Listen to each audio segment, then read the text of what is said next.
13-year-old girl is behind bars for stabbing her 44-year-old mother to death after having her phone taken away from her. At 12:33 p.m. on Friday the 29th of March, authorities responded to 23 South Sherman Street in Wilkes-Barre, Pennsylvania after receiving a 911 call from a teenage girl, later identified as Latia Powell, who told dispatch that her mother Tamika Tucker was dead and it was all her fault. When officers arrived, they entered the residence and found Tamika deceased with multiple stab wounds to her neck, back, and a heavy flow of blood coming from her head. Officers followed a trail of blood to her bedroom and found 13-year-old Latia Powell sitting on the floor with blood-stained hands and said she was sorry for killing her mother. Officers did not observe any signs that the girl had been assaulted. "I killed my mum, and she'll never forgive me if she's alive," she told an officer. She's been led out of the house while standing on the porch. She said she stabbed her mother during an argument and threw the weapon on a neighbour's doorstep. "I don't have my phone because my mum took it before our fight, and I'm the reason she's dead," she said. While being taken into custody, she said she felt regret, guilt and self-disgust before being placed into the back of a police vehicle. Police also found Latia's 11-year-old brother with non-life-threatening stab wounds to the back and was transported to a local hospital for treatment. Investigators observed several kitchen drawers and cabinets were padlocked in the home. One drawer used to store cutlery had been broken into, with a padlock found on the ground nearby.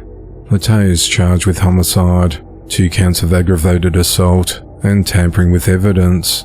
She's been tried as an adult and is being held at the Luzerne County Correctional Facility without bail. The investigation into the matter continues. Walmart employee 19-year-old Adrian Jelks is on the run after killing 19-year-old Antavius Holton and injuring a young girl in a shooting at his workplace. The incident occurred at around 10 p.m. on Friday the 29th of March at a Walmart located at 125 Pavilion Parkway in Fayetteville, Georgia. Surveillance footage showed Adrian wearing a blue Walmart vest inside the store, as police say he was working the location at the time of the incident. Adrian reportedly got into an argument with Antavius, and as Antavius was leaving the store, Adrian pulled out a gun from his vest and shot Antavius twice in the back. Within 10 seconds of the shooting, Adrian fled the scene in a car that has since been found abandoned. A 9-year-old girl who was also inside the store at the time of the shooting was also injured. Medics rushed Antavius and the young girl to a local hospital, where Antavius died from his injuries, while the child remains in a stable condition and is expected to survive. Police are still searching for Adrian, who's wanted for murder and aggravated assault. Fayetteville Chief of Police Scott Gray said that officers were able to identify the shooter through video and other Walmart employees. He said that the shooting was not a random act of violence and that Adrian and Antavius may have known each other. He added that the 9-year-old girl was an innocent bystander who happened to be in the Walmart and was struck by a stray bullet fired by the suspect. Another 19-year-old, Sandra Ramiro Nunez, was arrested the following morning and charged as an accessory to the crimes of murder and aggravated assault, though investigators have not disclosed further details of her involvement. She remains held in the Fayette County Jail. In a release, Walmart said we're heartbroken by what happened in a Fayetteville store Friday night and extend our sympathies to the loved ones of those involved. We're working with law enforcement to assist them in any way we can as they investigate. Anyone with information about the incident is asked to contact Crime Stoppers. The investigation into the matter continues. A Georgia man is accused of murdering his 2 young daughters after their bodies were discovered inside a burning vehicle. 36-year-old Adam Panzo was charged with felony murder, malice murder and arson. At just before midnight on Friday the 29th of March, officers from the Webster County Sheriff's Office and Fire Department and emergency personnel responded to a report of a car fire at a home on Miller Kennedy Road in Preston, Georgia. Once the fire was extinguished, firefighters discovered Adan's young children, a 1-year-old and a 3-year-old girl, dead inside the vehicle. The father of 2 was arrested after allegations of locking his children inside the car and setting it on fire after a domestic dispute with his wife. It's unclear what the argument was about. Adan is being held at the Webster County Jail. The investigation into the matter continues.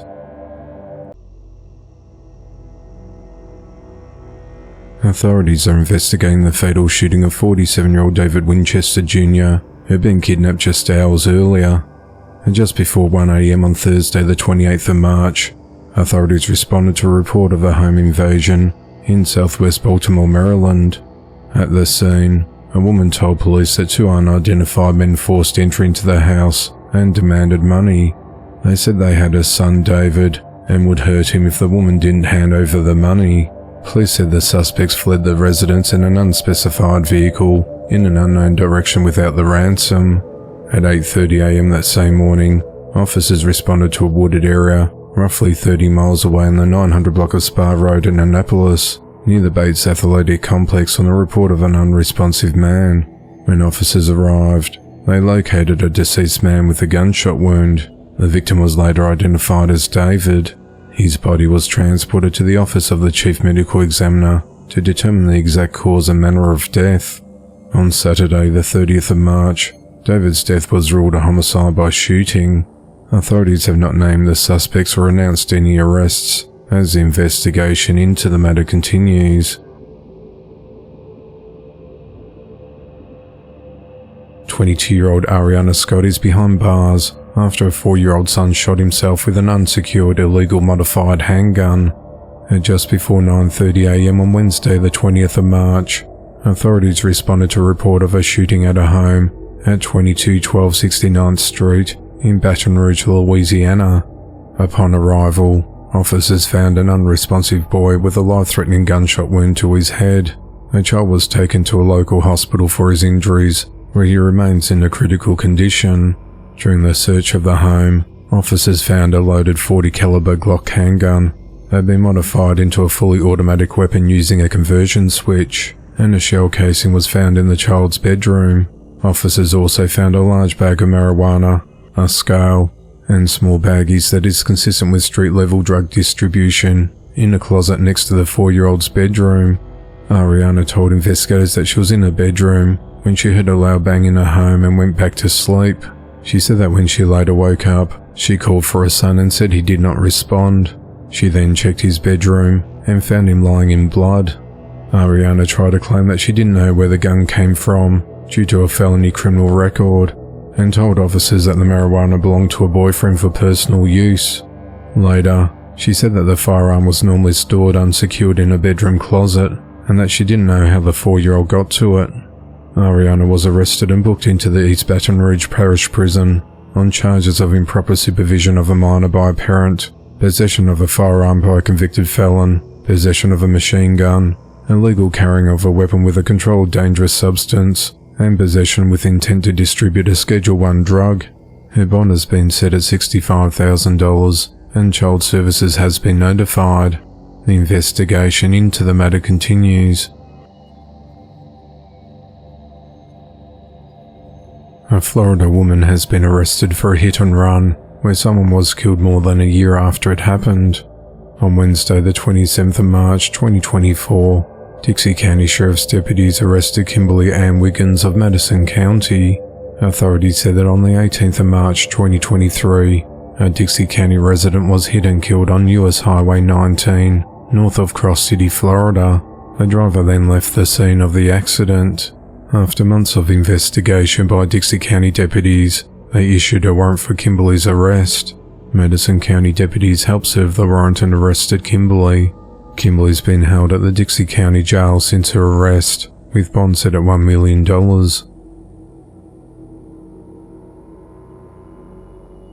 A Marin County, West Virginia woman has been arrested on multiple charges after escaping police custody earlier this year. On the 24th of February, Rochelle Piper was arrested after a traffic stop when she told police that her license had been revoked for DUI. Officers placed her in handcuffs and a restraint belt and brought her to the station for fingerprinting and questioning.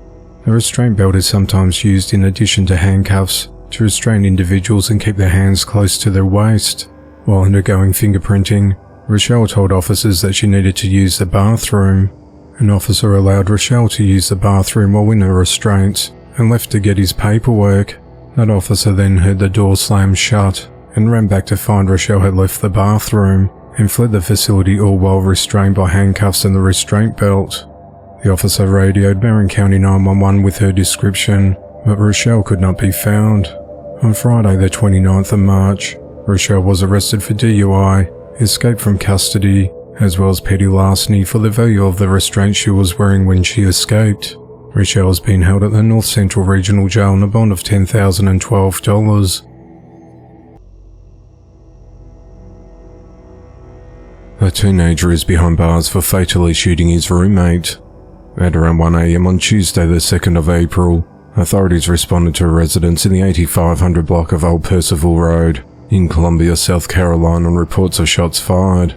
When deputies arrived, they were told by residents of the home that 18-year-old Amadeo Castillo shot Mario Ramos while he was sleeping. Investigators said that 3 other roommates heard the shooting, restrained Amadeo, took away his gun and didn't allow him to leave until law enforcement arrived. Mario was pronounced dead at the scene. Deputies took Amadeo into custody and booked him into the Richland County Detention Center on charges of murder and possession of a weapon during a violent crime. The motive of the killing is unclear, as investigation into the matter continues. A mother and a boyfriend are behind bars after a 4-year-old boy died with signs of malnourishment and several injuries. At around 12:55 a.m. on Wednesday the 27th of March, authorities responded to Madison Medical Center at 611 West Main Street in Fredericktown, Missouri, in reference to suspicious circumstances of an unresponsive juvenile. Medical staff informed responding officers that the child was dead and showed evidence of abuse or neglect. The victim appeared to be malnourished, and an officer noticed bruises, abrasions, and lacerations all over his body. Authorities apprehended the mother, Riley Ferraro, at the medical center. Officers also located the mother's boyfriend, Hayden Rosner, and brought him in for questioning. Authorities said that Hayden and Riley shared custody of the child. On the night of the boy's death, Hayden brought the victim to Riley unresponsive, and she rushed him to the hospital as Hayden stayed behind. Riley told officials she works about 60 hours a week, and Hayden served as the primary caregiver to the child. She said she started seeing suspicious marks and bruises on her son when Hayden started caring for the boy. Riley showed investigators photos of the boy's bruises and marks. Riley suspected Hayden had been abusing the victim, but didn't report it to law enforcement. She said Hayden tried to discourage her from taking her son to the hospital. When police confronted Riley about the boy's malnourishment, she said she noticed her son getting thinner, but Hayden believed it was normal. During an interview, Hayden told officers that the victim had temper tantrums. He also said the young boy mentioned he was experiencing stomach aches and issues defecating. Hayden said that on the 26th of March, the boy had a temper tantrum and threw himself in the bathroom. As a result, the boy allegedly hit his head on the edge of the toilet, causing his previous ear and nose injuries to reopen. Hayden told officers that the victim often fell and injured himself, but admitted after further questioning that he'd gone too far one time and lost his temper with the boy, not elaborating on the incident, but saying he has since reformed. He described another time when he was trying to put soap in the boy's mouth, and the boy fell during the struggle, striking his head. Riley and Hayden admitted to investigators that they were opioid addicts and often used drugs in the apartment where the victim lived. Authorities executed a search warrant at the couple's home and observed poor living conditions and a strong odor of urine, drug paraphernalia, and a sufficient amount of food supply. Officers said they found unprescribed ground-up oxycodone in Hayden's possession as he was changing into his jail uniform. Riley and Hayden faced charges of abuse or neglect of a child resulting in death and first-degree endangering the welfare of a child resulting in death. Hayden was also charged with possession of a controlled substance. Hayden's bond was set at $1 million, while Riley's was set at $500,000. Several months before the boy's death, in November of 2023, the Missouri Department of Social Services Children's Division went to the suspect's home, and the caseworker recommended that the boy not be left alone with Hayden due to his alleged drug use and unpredictable conduct. The investigation into the matter continues. Two daycare workers, 56-year-old Tanya Teresa Lapsley and 63-year-old Wanda Hearn Henderson, are behind bars for allegedly abusing a toddler girl in their care. Authorities said the women were employed at the Milestone Academy in Childcare, located at 1205 Asheville Road in Montevallo, Alabama. The listed offence date is the 13th of February. Investigators said the women slung, forcibly pulled, jerked, snatched and tugged at the 2-year-old girl, leaving her with marks and bruises while in their care inside the daycare centre. Authorities said the abuse happened on more than one occasion. On Thursday the 4th of April, the women were arrested and charged with aggravated child abuse. They remain held at the Shelby County Jail with bonds set at $180,000 each. A 56-year-old man is behind bars for fatally shooting a 44-year-old man during an altercation. At 9:12 p.m. on Friday the 5th of April, authorities responded to a report of a shooting inside a home along GW Drive in the Uz community of Whitesburg, Kentucky. When officers arrived, they entered the residence and found a man deceased with a gunshot wound. The victim was identified as 44-year-old Nicholas Allen Webb. Officials identified 56-year-old Rodney Lee Webb as a suspected shooter, and he was arrested on scene. Authorities said that the two men were involved in a physical fight, and the situation escalated when Rodney pulled out a gun and shot Nicholas. The victim's body was transported to the medical examiner's office in Frankfort for an autopsy. Rodney was charged with murder and possession of a firearm by a convicted felon, and remains held at the Letcher County Jail. The investigation into the matter continues. 35-year-old Pablo Padilla is behind bars for fatally shooting his 36-year-old wife Desiree Lasso. At around 5 p.m. on Wednesday the 3rd of April, Desiree was taken to the Sandoval Regional Medical Center in Rio Rancho, New Mexico with a gunshot wound to her head. She later died at the hospital. Authorities said that Pablo, Desiree and their 3 children aged 1 through 15 years old were inside the vehicle driven by Pablo early that day as they traveled to Rio Rancho from Ribera to retrieve a vehicle that had been impounded by the Rio Rancho Police Department. The 15-year-old child told police that while traveling to Rio Rancho from Ribera, Pablo became upset with him, yelled at him, and hit him in the face. He said that Desiree intervened, and when she did, Pablo began yelling at her. Pablo pulled over near the intersection of Paseo del Volcan and Camino Encantados in Rio Rancho and retrieved an AR-15 rifle from inside the car and shot Desiree in the head. Pablo and the 15-year-old then struggled over the rifle. During the struggle, a second round fired. Pablo put the gun back in the car and drove Desiree to the hospital. During questioning by police, Pablo denied striking the child, but admitted making threatening gestures toward him. Pablo told police they'd been driving around at around 100 miles per hour to get to the impound yard before it closed, and that he and Desiree argued over the impoundment of the vehicle. He said that Desiree began striking and kicking him, and shouted, "Don't you ever hit my kid." Pablo told police that Desiree and the 15-year-old were fighting over the rifle and it went off, with a round striking Desiree in the head. Police searched the vehicle and located the rifle. During the examination of the firearm, police determined that the charging handle, sometimes called the bolt, had been pulled prior to discharge, indicating that the gun had been deliberately ready to fire. Because of this, investigators dispute Pablo's claims that the gun simply discharged during a struggle for it. Investigators also dispute Pablo's claims that the 15-year-old grabbed the rifle while inside the vehicle, because they believe the restricted space inside the vehicle would make it unlikely for the child to gain control of the weapon, such that he'll be able to shoot the back of Desiree's head. During the interview, police also located methamphetamine on Pablo. Pablo was arrested and charged with first-degree murder, possession of a controlled substance, receiving a stolen firearm, and several driving offences. He remains held at the Sandoval County Detention Center without bail.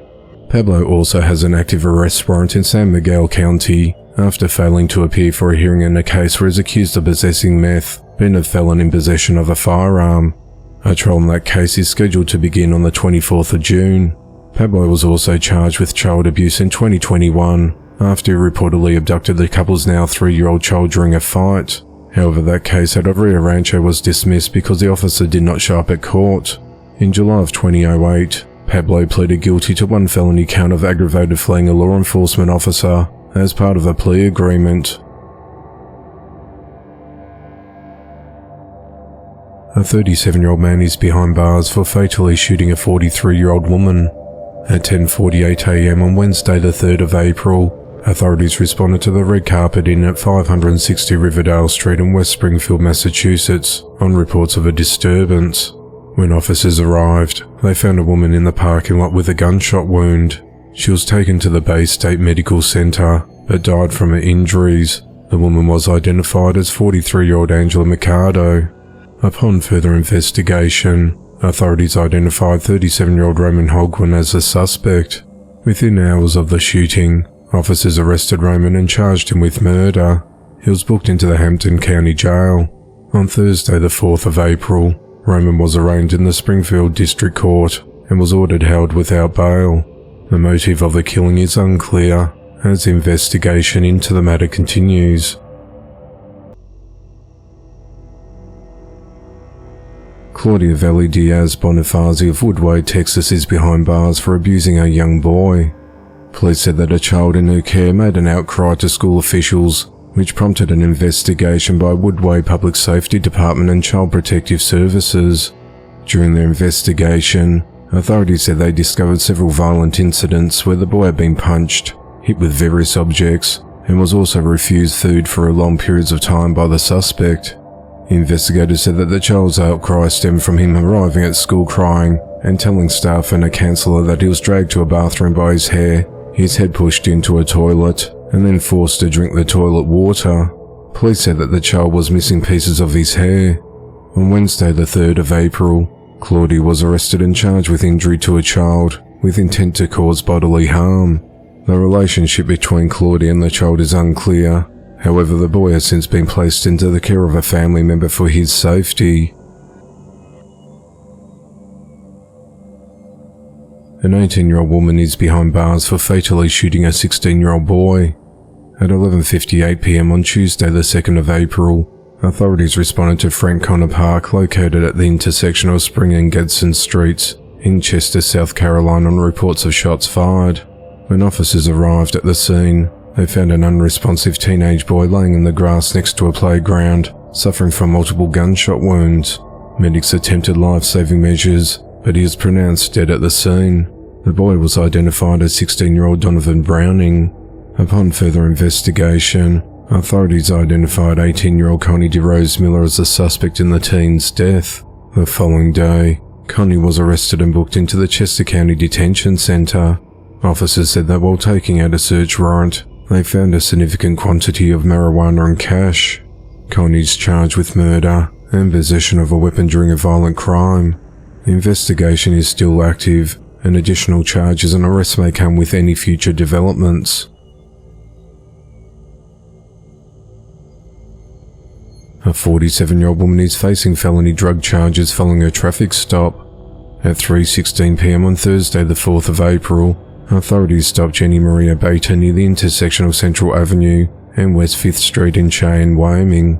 Police said that a K9 arrived on scene and alerted on Jenny's car, and when they searched it, they found approximately 5 grams of suspected methamphetamine next to the driver's seat. A single blue fentanyl pill was also found under the front passenger seat. Jenny was arrested and booked into the Laramie County Detention Center for possession of methamphetamine and possession of a controlled substance third or subsequent offense. On the afternoon of Friday, the 5th of April, Jenny made her initial appearance at the Laramie County Circuit Court, where a bond was set at $10,000 cash. Her preliminary hearing is scheduled for the 12th of April. A 51-year-old man is behind bars for fatally stabbing his 72-year-old mother. At around 11:10 p.m. on Wednesday, the 3rd of April, authorities responded to an apartment at 4101 53rd Place in Bladensburg, Maryland for a welfare check. When officers arrived, they entered the residence and found 72-year-old Lorena Royster unresponsive in a bedroom with a handcuff on her wrist and a stab wound to her neck. She was pronounced dead at the scene. Investigators also located a pocket knife, box cutter, and a screwdriver near her body. 12 hours before Lorena was found dead, about 40 miles east in Stevensville, Maryland, her son, 51-year-old Reginald England, was acting odd and jumped into Cox Creek and injured himself. An officer saw him, convinced him to swim to shore, and took him to the hospital in Anne Arundel County for treatment. He told police he was preying on the dock and gave them a false name. He was also wearing what appeared to be a woman's engagement ring. Authorities said that Reginald lived with his mother, and upon further investigation, they identified him as the suspect who fatally attacked Lorena earlier in the week. On Thursday, the 4th of April, Prince George's County Police arrested Reginald and charged him with first and second-degree murder. Authorities have not disclosed the motive in the killing. Neighbour Cornell Woods, who has lived at the village apartments for the last 18 years, was shocked and saddened to hear what happened. It's a quiet neighbourhood, never no problems. That's the most tragic thing I've heard since I've been here. I don't know what to say about people today. When I came up, people respected their elders, especially your mother. How could you do that to your mother? I can't put it into words, but it's real sad. I'll tell you that, he added. This isn't Reginald's first run-in with the law. He was previously charged with murder, kidnapping, and a slew of offences in Washington, D.C. for a killing in January of 2023. He was indicted in federal court in March of 2023, but in October of 2023 the case was dismissed because a surviving victim and witness in the case died. A man is behind bars for having sexual relations with a minor. Joshua Houston of Tomball, Texas has been charged with sexual assault of a child and solicitation of prostitution. The Montgomery Precinct 3 Constable's Office said they launched an investigation on the 3rd of April on a suspect who was accused of having sexual relations with a juvenile in exchange for money. Authorities said he was allegedly meeting with the juvenile in the Woodlands area, roughly a 20-minute drive from Tomball. According to the Constable's Office, detectives posed as a victim online, and the suspect arranged to meet the undercover detectives to engage in sexual acts in exchange for money. The suspect, Joshua Houston, was taken into custody upon arrival at the agreed location. The constable's office said he admitted to having sexual relations with the victim. Joshua was arrested and booked into the Montgomery County Jail, with his bond set at $105,000. A man is behind bars in a case involving a juvenile victim. On Tuesday, the 2nd of April, authorities arrested and charged 27-year-old Deprekus Montrell Perkins of Florence, Alabama, with first-degree rape of a minor. Police said that on the 10th of February, authorities began an investigation into the forced sexual intercourse involving a 15-year-old girl. Investigators said they were able to obtain additional information, which ultimately led to Deprekus's arrest. Deprekus is held at the Lauderdale County Detention Center without bail. A couple behind bars for the smothering death of their 6-month-old infant daughter late last year. On Tuesday, the 2nd of April, 40-year-old Jose Roldan and 29-year-old LaDisha Powell were arrested and charged with involuntary manslaughter and child abuse. On the morning of the 13th of December 2023, Faith Roldan died after she became trapped under Jose and some couch cushions at their home in the 800 block of Davis Street in Kalamazoo, Michigan. LaDisha fell asleep on a couch and dropped the infant, who landed behind Jose. He weighs more than 300 pounds. Faith was pronounced dead at the Kalamazoo County Hospital about an hour after the officers responded to her home. Authorities said that Jose and LaDisha heavily drank alcohol before their daughter's death. Jose stated that he fell asleep in the living room with his daughter, but woke up to find her unresponsive and wedged between him and some cushions. He then woke LaDisha, who called 911. Jose reportedly admitted to drinking about 10 tall cans of beer and smoking weed the night before his daughter's death. LaDisha claimed that she drank 5 twisted teas and some beer because she was upset with Jose for watching porn. Investigators said that video evidence shows the couple drinking large amounts of alcohol in the living room. Jose is reportedly seen laying down to sleep, with LaDisha seated next to his feet while holding Faith. LaDisha is then shown falling asleep when Faith falls and becomes wedged between her father and the couch's rear cushions. The video then shows Jose adjusting position and smothering Faith, who starts kicking and crying until she becomes motionless. The mother awakes and looks for the baby prior to giving up and making her way to the bedroom to fall back asleep. Faith's death was ruled a homicide by mechanical asphyxia. Jose and LaDisha are held at the Kalamazoo County Jail with their bond set at $100,000. A 42-year-old man will spend the rest of his life behind bars for shooting, beating, and suffocating a 31-year-old woman, then leaving her body in a car that he crashed while intoxicated. On Wednesday the 3rd of April 2024, Benjamin Wilkins appeared in the Nesbitt Courthouse in Anchorage, Alaska, and was sentenced to 75 years in prison after he pleaded guilty to the second-degree murder of Jacqueline Goodwin. As part of a plea deal, prosecutors dropped charges of first-degree murder, kidnapping, and other drug-related offences. At around 11:40 p.m. on the 27th of June 2016, authorities were called to a car collision along DeBar Road in Anchorage, Alaska, near Alaska Regional Hospital, and determined that the car had crashed into and knocked down a light pole. The driver of the car, who was identified as Benjamin, was arrested under suspicion of impaired driving. Police then found Jacqueline's mutilated body under a sleeping bag behind the driver's seat while waiting for the tow truck. Her body was still warm, but she had no pulse and was unable to be saved.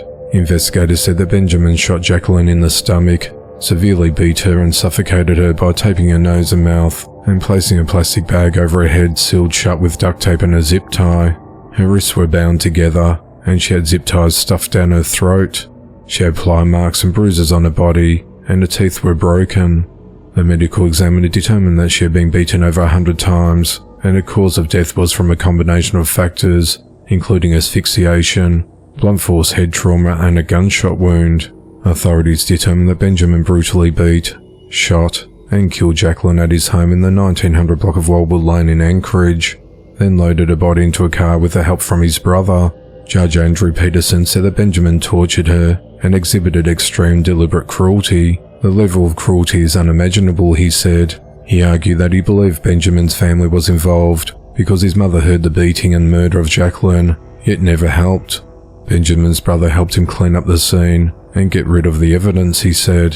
When investigators searched Benjamin's home, they found over 30 grams of drugs including meth, heroin, cocaine and over $125,000 in cash. Besides the drugs, detectives found zip ties similar to the ones found on Jacqueline. They found a brass bed in the basement with bent and broken bars. The mattress was found with blood stains, a bullet hole and bullet fragments. They also found bloody cleanup supplies and a broken collapsible baton in a shed. The motive of the killing was not clearly established during the trial.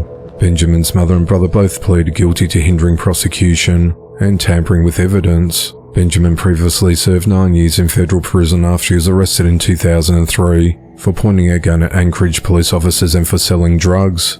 A friend of Jacqueline, Vanessa Wolf, remembers Jacqueline as someone who struggled with mental illness, alcoholism and drug use, but who would share what little she had. If someone was hungry and she only had food for herself, she would give it. If someone was thirsty, she would help them. If someone needed clothes, she would get them clothes. She was a very caring person. She said that Jacqueline mostly lived on the streets and struggled to get by in life, but when she smiled, she had a star quality about her. She said that Jacqueline could walk into a room and light it up because the smile was so beautiful. She was an angel on earth, and she's an angel now, she said.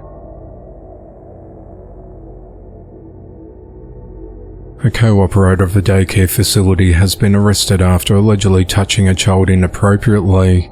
55-year-old Robert Neese and his wife Vicky Neese run the Junior Jungle Daycare at 908 South State Street in Kendallville, Indiana.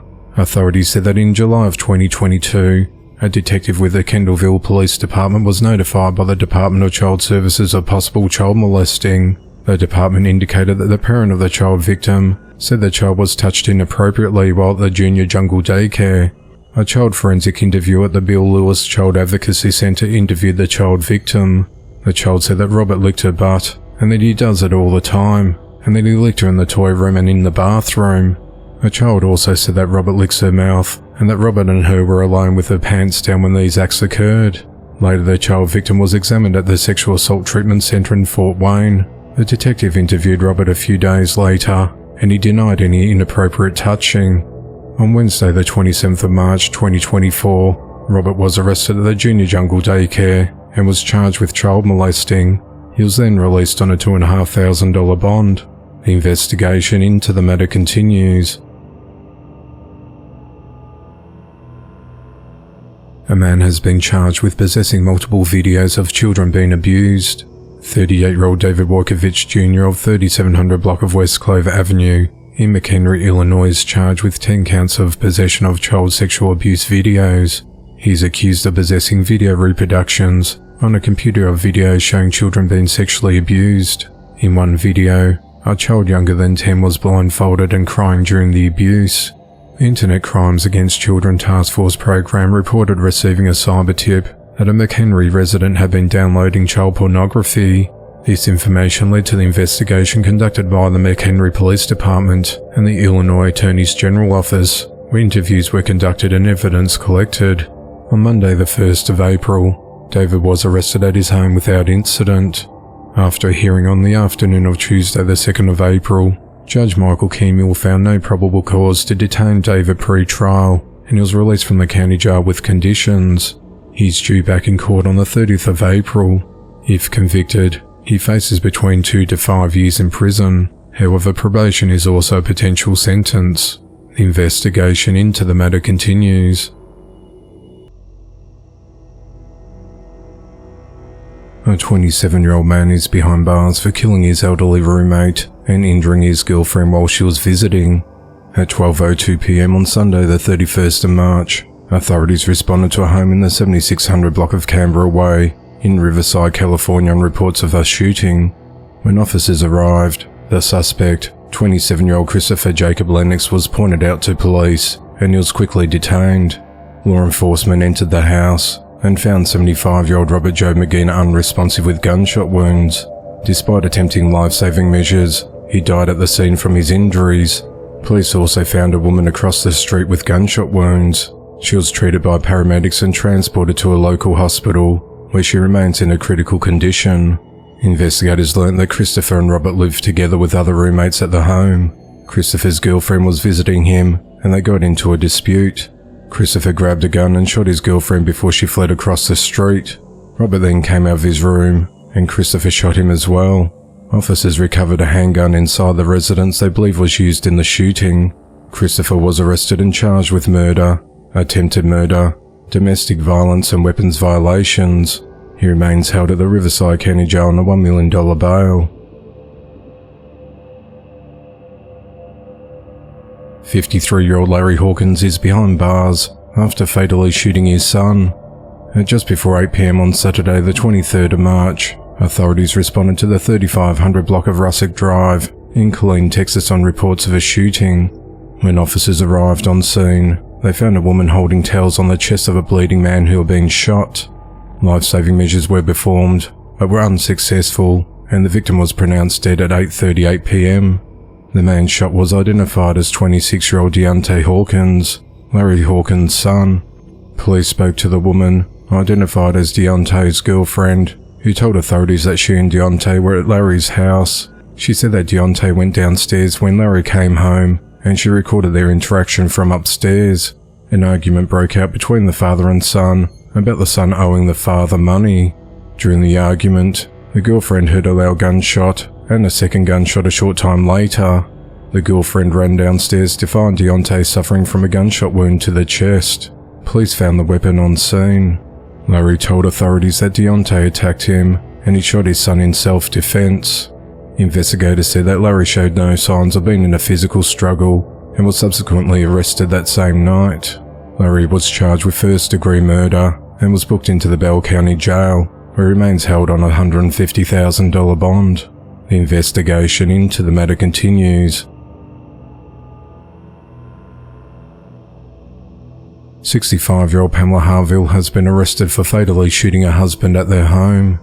On the night of Tuesday, the 2nd of April, authorities responded to a home at 3414 Millville Oxford Road in Riley Township, Ohio, on reports of a disturbance. When officers arrived, they entered the residence and found a deceased man with multiple gunshot wounds.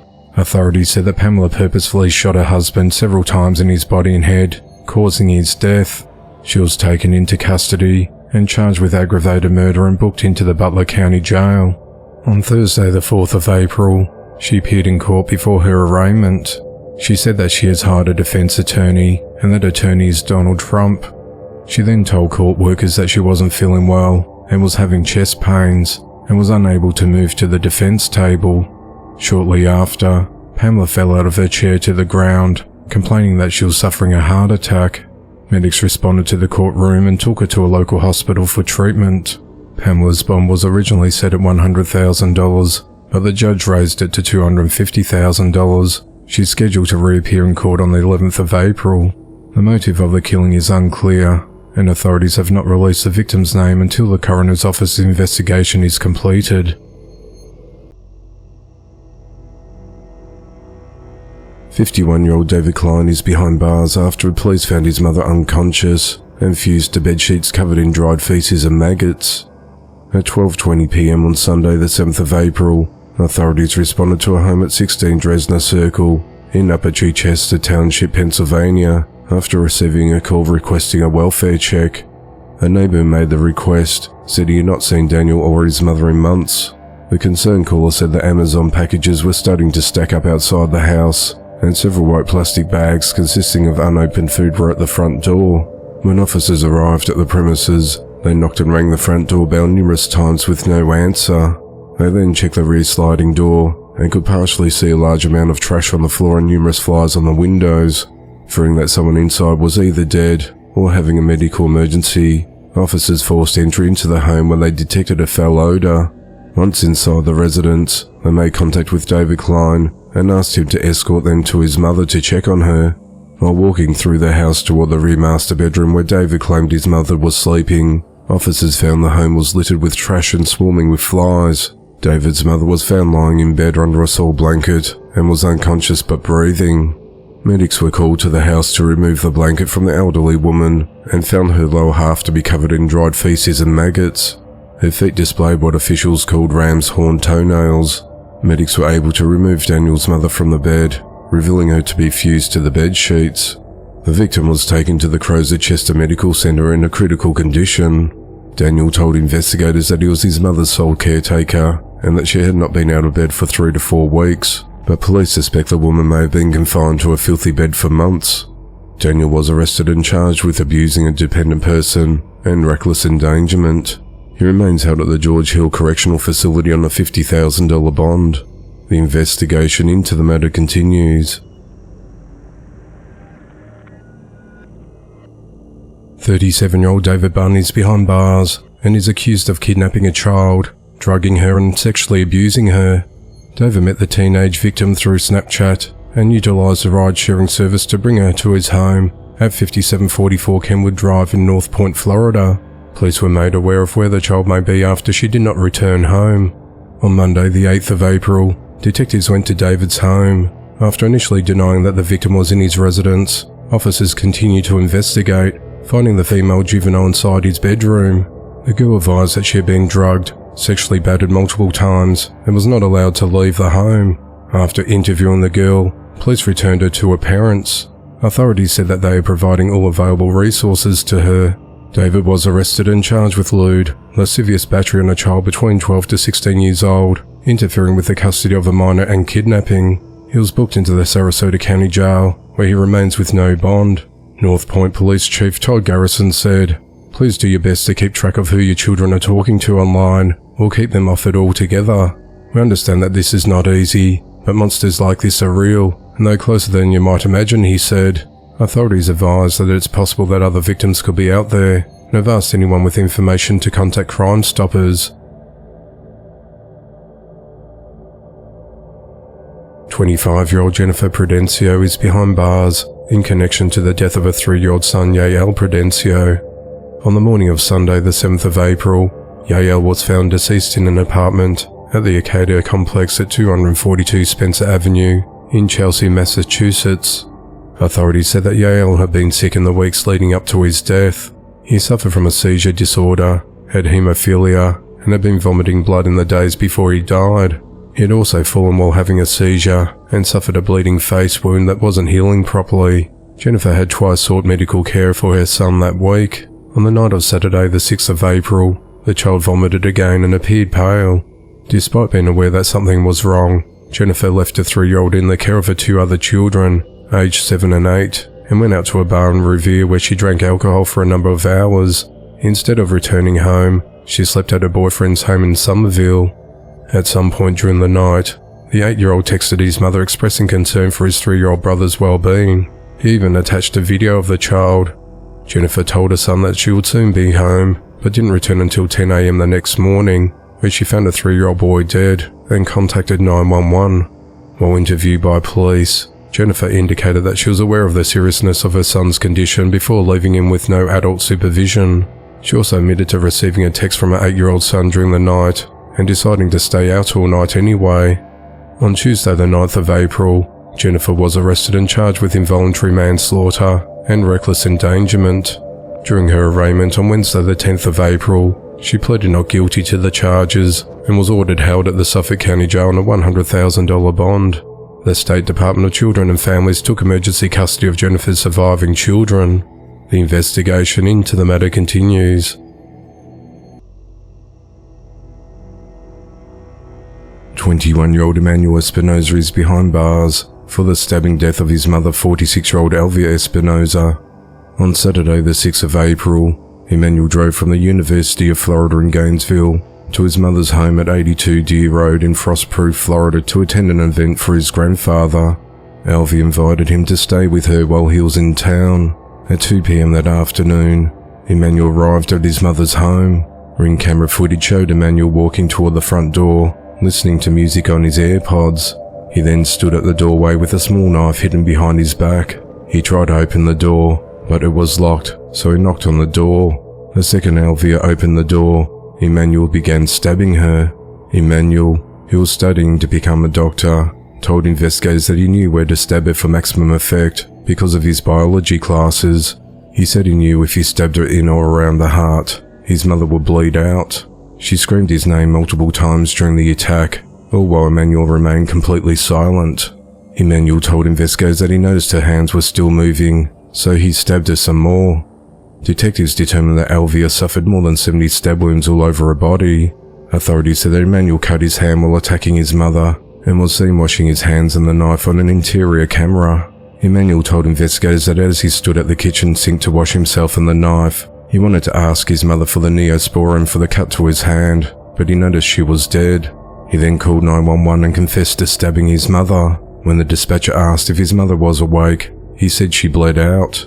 When deputies arrived, Emmanuel was covered in blood, and he told them that he killed his mother because she got on his nerves. He said he loved his mother and described their relationship as an 8 out of 10, but he said he wanted to kill her for years. He then went on to say that his mother talks out loud to herself, then she'll ask herself questions, and then answer her own questions. That went on for years, he said. Emmanuel was arrested and charged with first-degree murder and tampering with physical evidence. He's held at the Polk County Jail without bond. Authorities said that Emmanuel has no prior arrest history or history of mental problems, and no items were found at his room at the university that showed that he planned his mother's murder beforehand. Investigators said that Elvia had no negative interactions with her son that day and was excited to see him. Elvia's obituary described her as a beloved teacher at the Ben Hill Griffin Elementary School and a light in everyone's life. A 22-year-old woman is behind bars in connection to the death of her newborn son. At around 2:30 a.m. on Sunday the 3rd of March, police and medics responded to an apartment on Bel Air Drive in Lawrenceburg, Indiana on reports of an unresponsive 9-day-old baby boy who was purple and blue. The infant was taken to the St. Elizabeth Dearborn Hospital, where he was pronounced dead. Investigators said that the child had been dead for an extended period of time before police and medics arrived at the scene. Authorities said that the infant's mother, 22-year-old Rayleigh Phillips, left the newborn strapped into a car seat for about 13 hours. Rayleigh told police that she fell asleep and later found her son slouched in the car seat unresponsive. Authorities said that the infant had not been fed for about 14 hours and was wearing a soiled diaper. An autopsy revealed that the cause of death was positional asphyxia. Prior to the child's death, Rayleigh said she went to her friend's house on the 1st of March and stayed the night there in Aurora, Indiana. Her son was with her at the time.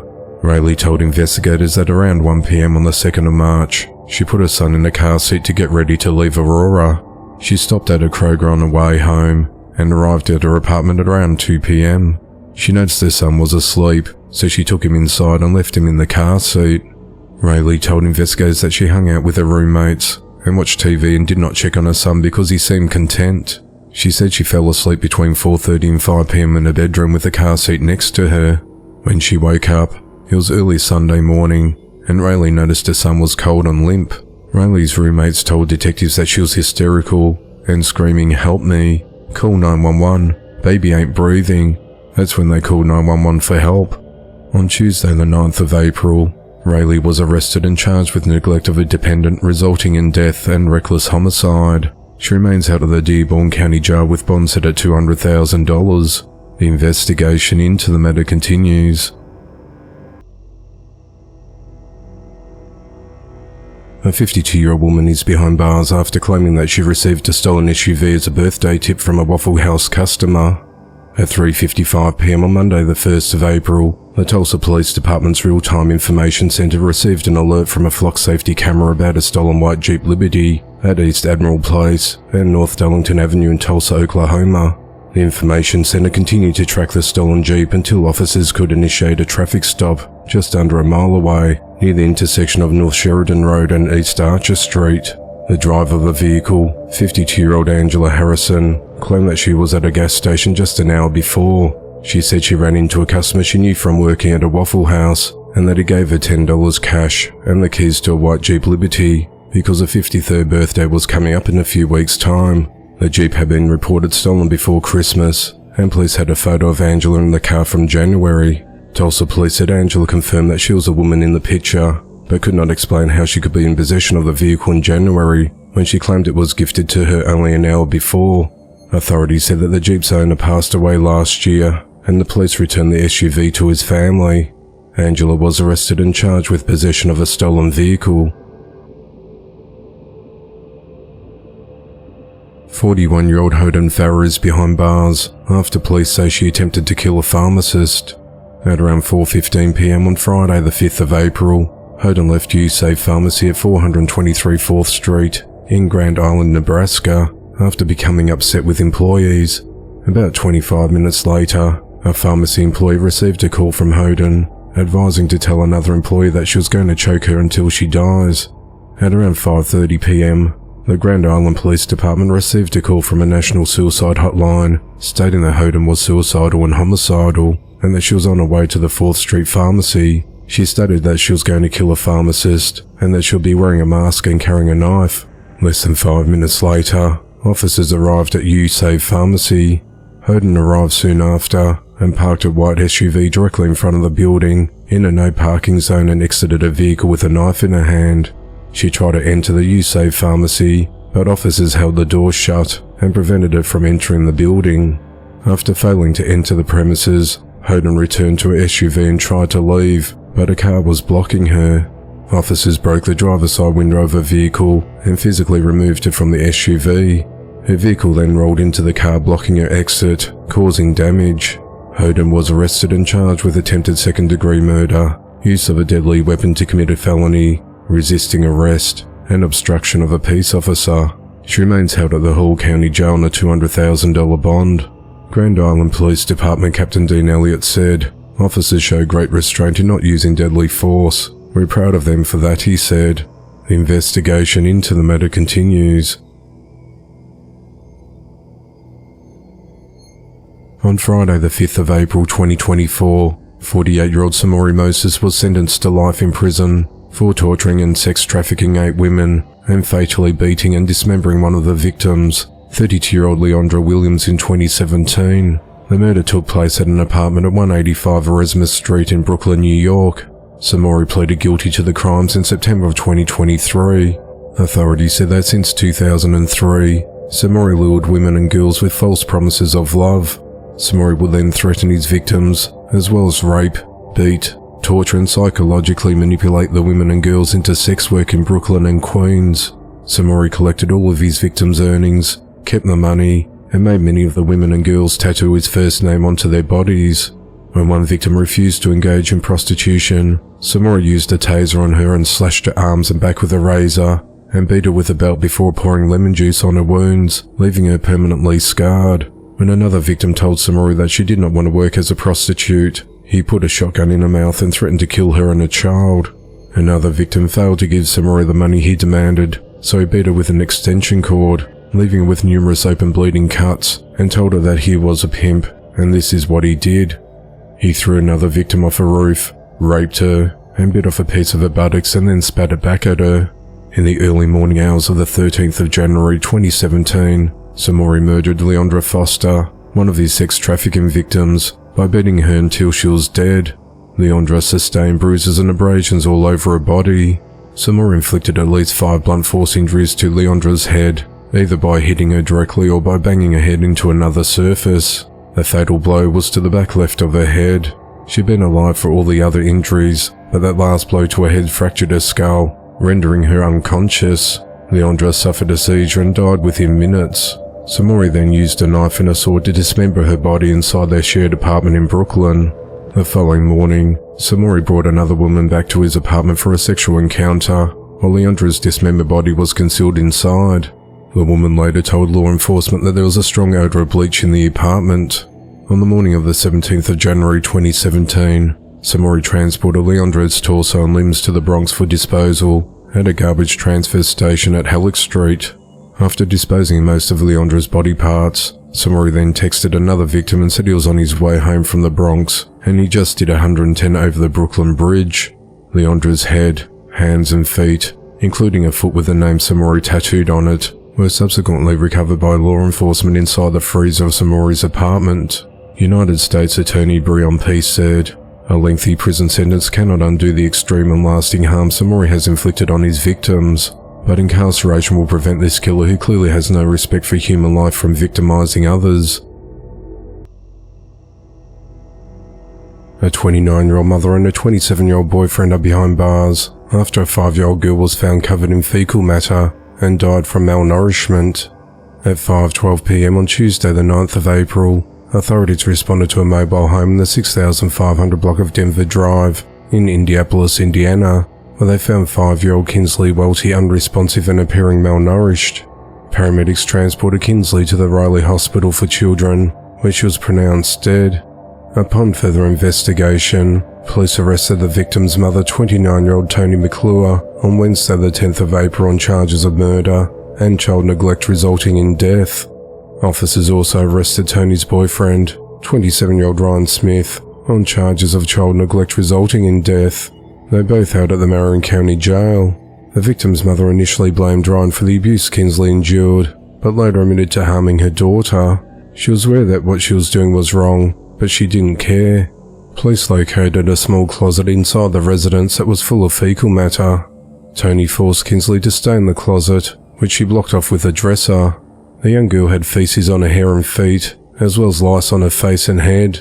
At the time of the death, Kinsley weighed less than she did when she was 2 years old. Toni admitted that she routinely put Kinsley in the closet and did bare minimum to feed her daughter, who often complained that she was hungry. Toni told officials that she was worried her daughter would eventually die due to her actions, but she said she didn't want the girl in her life. Toni's boyfriend told police that Kinsley had been kept in the closet since Thanksgiving and wasn't often allowed out. Ryan said that he knew the child was losing weight, but failed to call 911 because he loved Toni. The Indiana Department of Child Services took custody of the other children inside the home. Indianapolis Metropolitan Police Chief Chris Bailey said, "The circumstances of Kinsley's death are horrific and beyond comprehension. No human being, let a child, should be treated like she was. These suspects, if convicted, should never step a foot outside of a prison." Previously in December of 2018, when Kinsley was just a 3-week-old baby, Toni was charged with neglect because Kinsley was suffering from failure to thrive.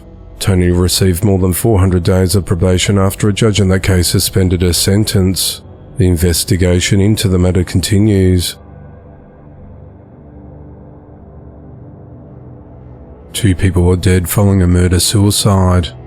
At just after 6 a.m. on Thursday the 11th of April, authorities went to a home at 425 Millett Road in Maine after receiving a call to complete a welfare check.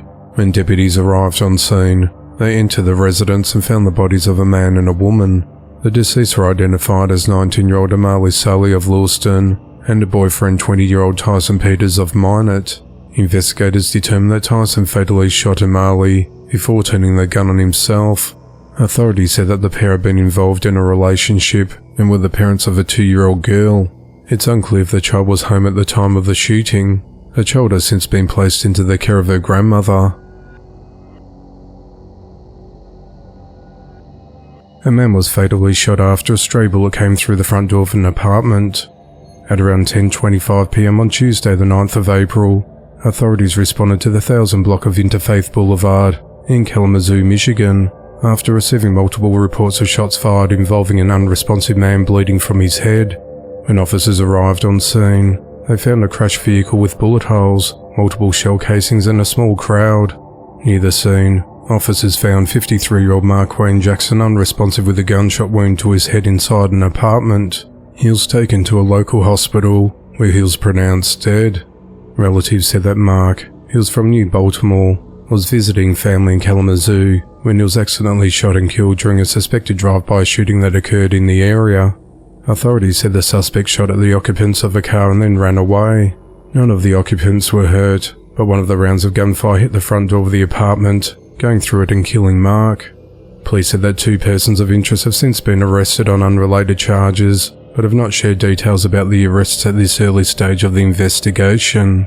Friends and family described Mark as a fun-loving and truly amazing individual who was always willing to help anyone and will be truly missed.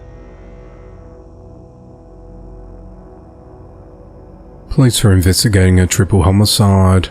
At 7:16 p.m. on Friday the 12th of April, authorities responded to the Jamestown's Apartments complex in the 4400 block of Duxbury Lane in Lawrence, Indiana on reports of shots fired. When officers arrived on scene, they found 2 women and a man with gunshot wounds. Despite attempting life-saving measures, all 3 people were pronounced dead at the scene. The victims were identified as 19-year-old Alia Wortman of Marion, 19-year-old London Coleman of Warsaw, and 27-year-old Spencer Lawson Jr. of Indianapolis. Investigators said the incident is believed to have resulted from a targeted attack, but have not provided descriptions of the suspect or suspects they are looking for, or a motive in the deadly shooting. Lawrence Police Department Captain Tracy Cantrell said, "Once again we're on the scene of a senseless crime. The chief, the deputy chiefs and myself in the department, in the city as a whole, this is unacceptable. We have to figure out some type of way to diffuse situations like this that do not result in firearms being used to settle conflicts," he said. No arrests have been made to date, as investigation into the matter continues.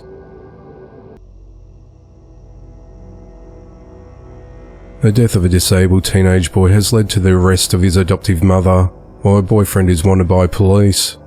On Tuesday the 6th of February 2024, the 16-year-old boy who has not been identified was found deceased after being chained to a cot and starved at their family home, located at 11890 Belgreen Lane in Springfield Township, Ohio. An autopsy was completed and his death was ruled a homicide. The Hamilton County Prosecutor's Office said that the autistic 16-year-old had 0 food in his digestive tract. On Friday the 12th of April, after months of investigating, authorities arrested 52-year-old Tamara Moore and booked her into the Hamilton County Jail on 2 counts of murder and endangering children. Police said that they are searching for Tamara's boyfriend, 58-year-old William Turnage. He's wanted for murder, endangering children, involuntary manslaughter, and failure to report a crime or knowledge of a death.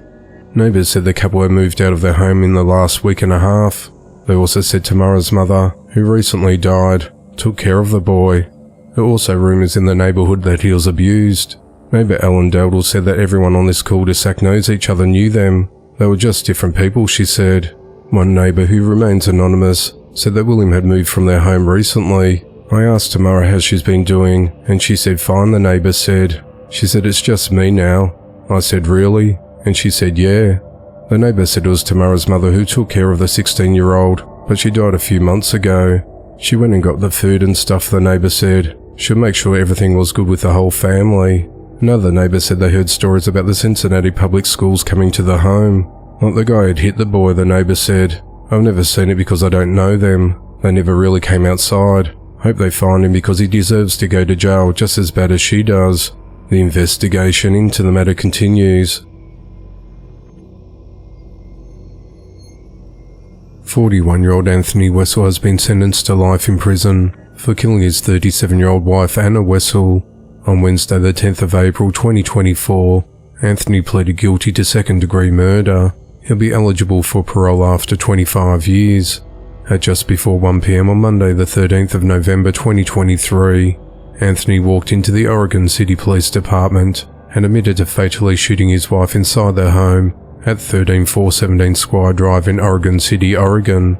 He described the gun he used in the attack and the location within the house where it occurred. Officers responded to the residence and found 37-year-old Anna Wessel deceased inside, with 2 gunshot wounds to the head. There was no one else inside the home at the time of the shooting. Officers also located a note addressed to police, in which Anthony wrote that he planned to kill his wife and himself. A subsequent second note in the margin stated that he decided to turn himself in. Anthony was arrested and booked into the Clackamas County Jail on suspicion of his wife's murder. Anna's obituary stated that she was best known for her extraordinary ability on the piano. The couple's 4 children aged between 10 and 16 years old were placed into the custody of their aunt and uncle. The couple have been married for 18 years, and the motive of the killing has not been publicly shared by police. 36-year-old Juan Betancourt is behind bars for fatally beating his 4-month-old infant son Quinn Betancourt. At just before 4:30 p.m. on Tuesday the 5th of March 2024, authorities responded to an apartment near Northwest 50th Street and North May Avenue in Oklahoma City, Oklahoma, on reports of an infant not breathing. Medics attempted life-saving measures and transported the unresponsive infant to the Oklahoma Children's Hospital, where he was pronounced dead. The child was found to have skull fractures, and its cause of death was determined to be from blunt force trauma. Duane spoke to police about why the baby may have suffered skull fractures, saying that the infant rolled off a couch and onto a soft foam mat a few days earlier, and that he sat on the mat and fell backwards. He said that he put the boy into a swing for a nap at 12:30 p.m. earlier that day, and then forgot about him until 3:45 p.m, where he found the baby cold and not breathing. More than 30 minutes later, he texted his wife, but only typed her name and then called 911 5 minutes later. At the hospital, Duane said it's all my fault. The autopsy revealed the baby suffered from injuries consistent with child abuse. A doctor said the injuries would have occurred from the baby being slammed on a hard surface, and the baby would have died within 5 minutes of sustaining such injuries. On Thursday, the 11th of April, Duane was arrested and charged with first-degree murder. He's held at the Oklahoma County Jail on a $5 million bond. The investigation into the matter continues. A man has been sentenced to 50 years in prison for trying to poison his newborn daughter. On Thursday, the 11th of April 2024, 46-year-old Curtis Jack of Hampton, Georgia, was convicted of first-degree cruelty to children and criminal attempt to commit murder. Curtis and a woman he had been working with were involved in an intimate relationship in 2020, and that after the woman became pregnant, he pushed her to have an abortion. The woman gave birth on the 24th of September 2020, but was hospitalized after the birth. A week later, on the 1st of October, she asked Curtis to take breast milk for the newborn to the child's grandmother. He was caring for both the newborn and the woman's older daughter. Within 24 hours, the infant became critically ill and poisoning was suspected. Curtis admitted to detectives that he put antifreeze in the breast milk he took to the grandmother, and he told them that he did it because he didn't want to pay child support. After Curtis was indicted, however, he withdrew the confession. Prosecutors presented testimony from the mother, the grandmother, detectives and medical experts, including a demonstration of how easy it is to poison the milk to obtain conviction on all counts. The child's mother said the baby has recovered and is doing well. A homicide investigation is underway after a 17-year-old boy was killed and 2 others were injured during a shooting. At 12:24 a.m. on Sunday the 7th of April, authorities responded to the intersection of Tip Top Drive and Norris Road in Columbus, Georgia on reports of shots fired. When officers arrived, they discovered an unresponsive teenage male, later identified as 17-year-old Bryson Cochran, laying on the road suffering from at least 1 gunshot wound. Medics arrived on scene, but were unable to resuscitate him, and he was pronounced dead at 1:23 a.m. 2 other victims were transported to hospital for gunshot wounds. They remain in a stable condition. Officials reported finding at least 40 shell casings at the scene. The motive of the shooting is unclear. No suspect information or arrests have been announced to date, as the investigation into the matter continues.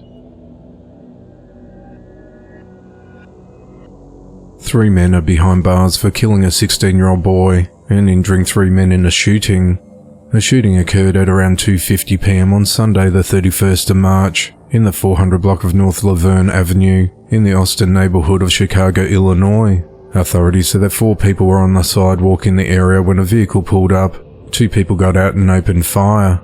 Investigators said that a 16-year-old boy suffered a gunshot wound to the head and was taken to the Mount Sinai Hospital in a critical condition and later succumbed to his injuries. The victim was identified as John V. Wynn McKeever. 3 other victims, a 21-year-old man and 2 25-year-old men, were also shot and suffered non-life-threatening injuries. They drove themselves to West Suburban Medical Center in Oak Park for treatment. Officers responding to the shooting quickly located the 3 offenders as they fled the scene and were taken into custody. 19-year-old Ronnie Allen, 21-year-old Knowledge Lemons, and 23-year-old Lamont Dixon are each charged with multiple counts of murder and attempted murder. Ronnie and Knowledge were also charged with unlawful use of a weapon. Lamont was additionally charged with receiving, possessing or selling a stolen vehicle. Authorities said that they believe the shooting was gang-related and that the 16-year-old boy got caught in the crossfire. The investigation into the matter continues. A firefighter is dead following a domestic dispute with his girlfriend. On the morning of Sunday, the 7th of April, members of the Jackson Fire Department went to the home of 49-year-old Gerald Buster Bates in the 200 block of Ferguson Drive in Jackson, Mississippi, to complete a welfare check on a fellow firefighter after he failed to show up to work. When fire department personnel arrived, they looked through the window of the residence and found Gerald dead with a gunshot wound to his head, and police responded to the scene. Jackson Police Chief Joseph Wade said that 41-year-old Tammy Williams fatally shot Gerald during a domestic dispute and then barricaded herself inside the home.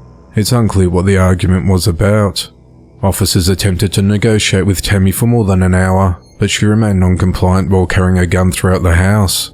Joseph said that SWAT was notified and deployed tear gas before forcing entry into the home and taking Tammy into custody.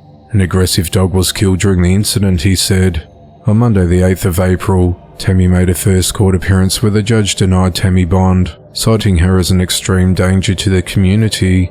Tammy was also ordered to undergo a mental evaluation. Officials said that Tammy and Gerald lived together for more than 10 years, and Tammy has no prior convictions. Authorities said that Gerald worked for both the Jackson and the Byram fire departments. The investigation into the matter continues. "27-year-old Jacob Jamal Woods is behind bars after he assaulted his girlfriend. During the early morning hours of Sunday the 7th of April, the pair were travelling to Jacob's home in Baton Rouge, Louisiana from New Orleans. While his partner was driving, Jacob went through the woman's phone and became enraged when he found incriminating text messages on her phone that led him to believe that she was cheating on him. Upset, he slapped the woman and ordered her to continue driving to his house. Once they arrived, Jacob took the woman's car keys and phone and prevented her from leaving the premises.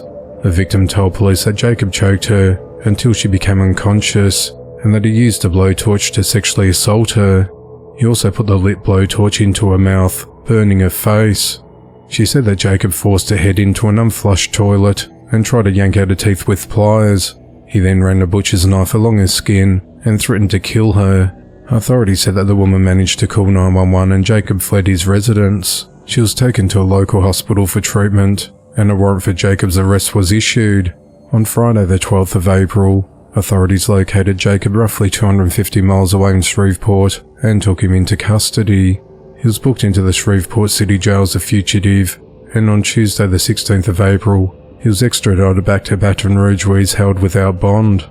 Jacob's charged with false imprisonment, third-degree rape, second-degree sexual battery, second-degree battery, battery of a dating partner, aggravated assault, and aggravated battery. Authorities said that this is Jacob's second arrest for domestic violence in the last 6 months. He's accused of assaulting a different woman at his home in November of 2023.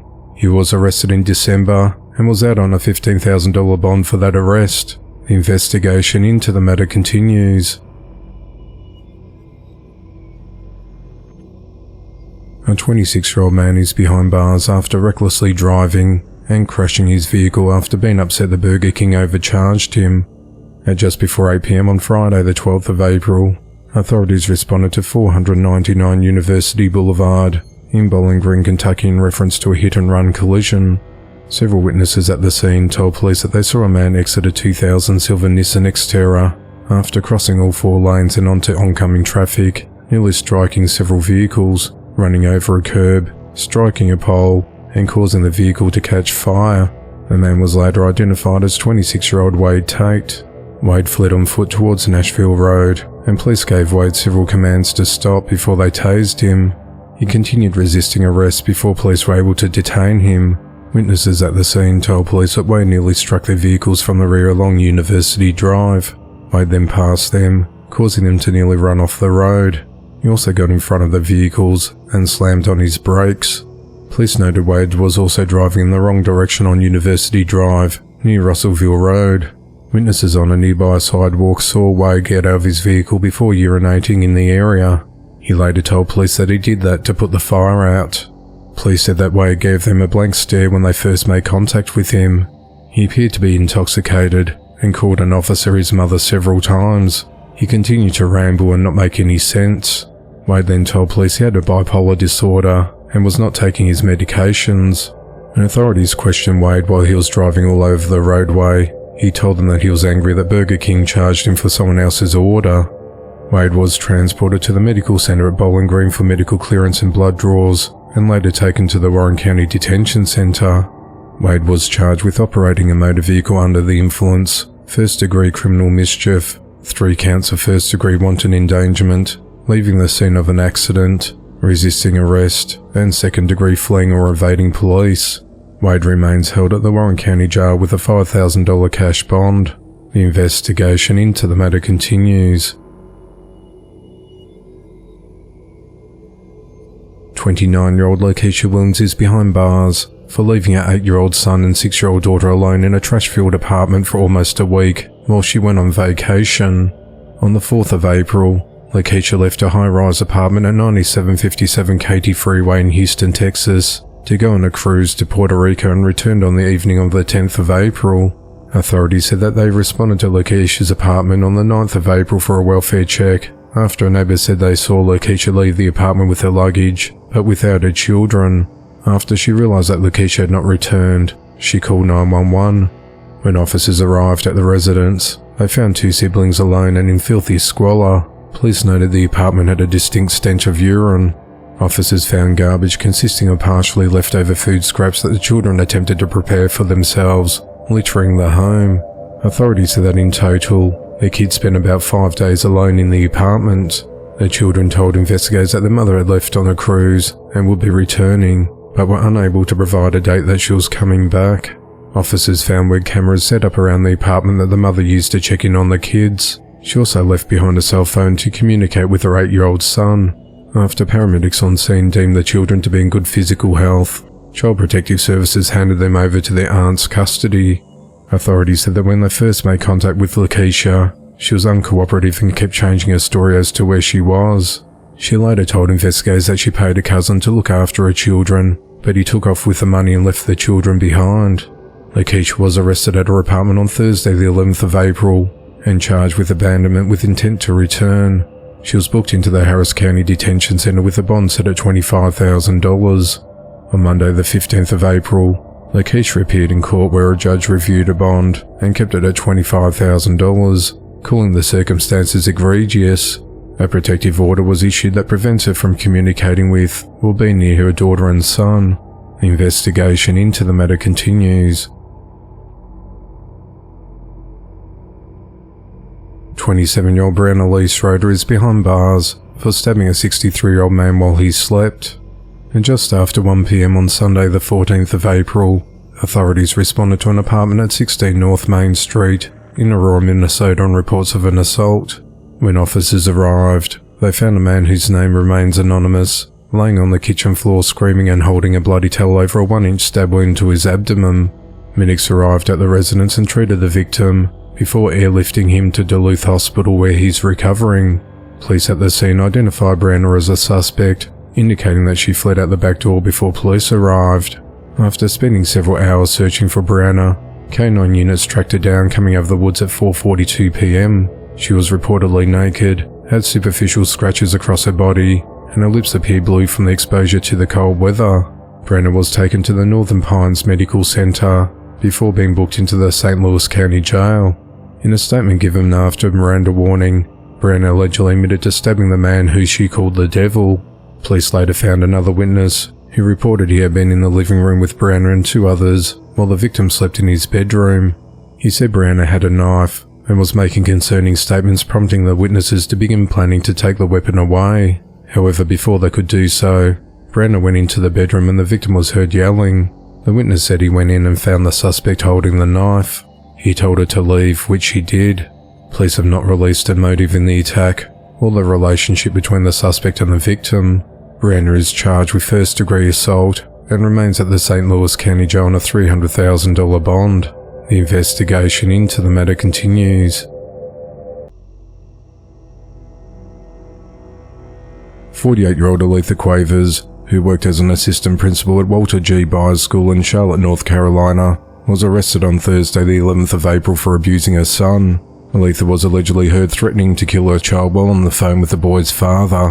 When the father came to pick up the child, he said she grabbed the child's neck, causing a visible red mark. A child who also had scratches on his arms said that Aletha was angry because he lost his phone at school. Jail records show that in addition to the misdemeanor child abuse charge, Aletha was charged with communicating threats. She was given a $1,500 bond and was released from jail later that night. Officials at the school said they were aware of Aletha's arrest, and as a result, a shift in leadership will take place. 26-year-old Reginald Cook is behind bars after attempting to rob a convenience store with a snake. At around 2 a.m. on Monday the 15th of April, Reginald entered the Shell gas station at 3599 Elvis Presley Boulevard in Memphis, Tennessee, and implied he had a weapon but left. At around 2:30 a.m., Reginald entered the store again and demanded money from the register. The victim said that Reginald kept reaching into his clothing as if he had a gun, but left the store after the cashier refused. At around 3:05 a.m., Reginald entered the store for the third time, but with a 5-foot snake wrapped around his neck. Reginald then went up to the counter shouting, "Give me the damn money."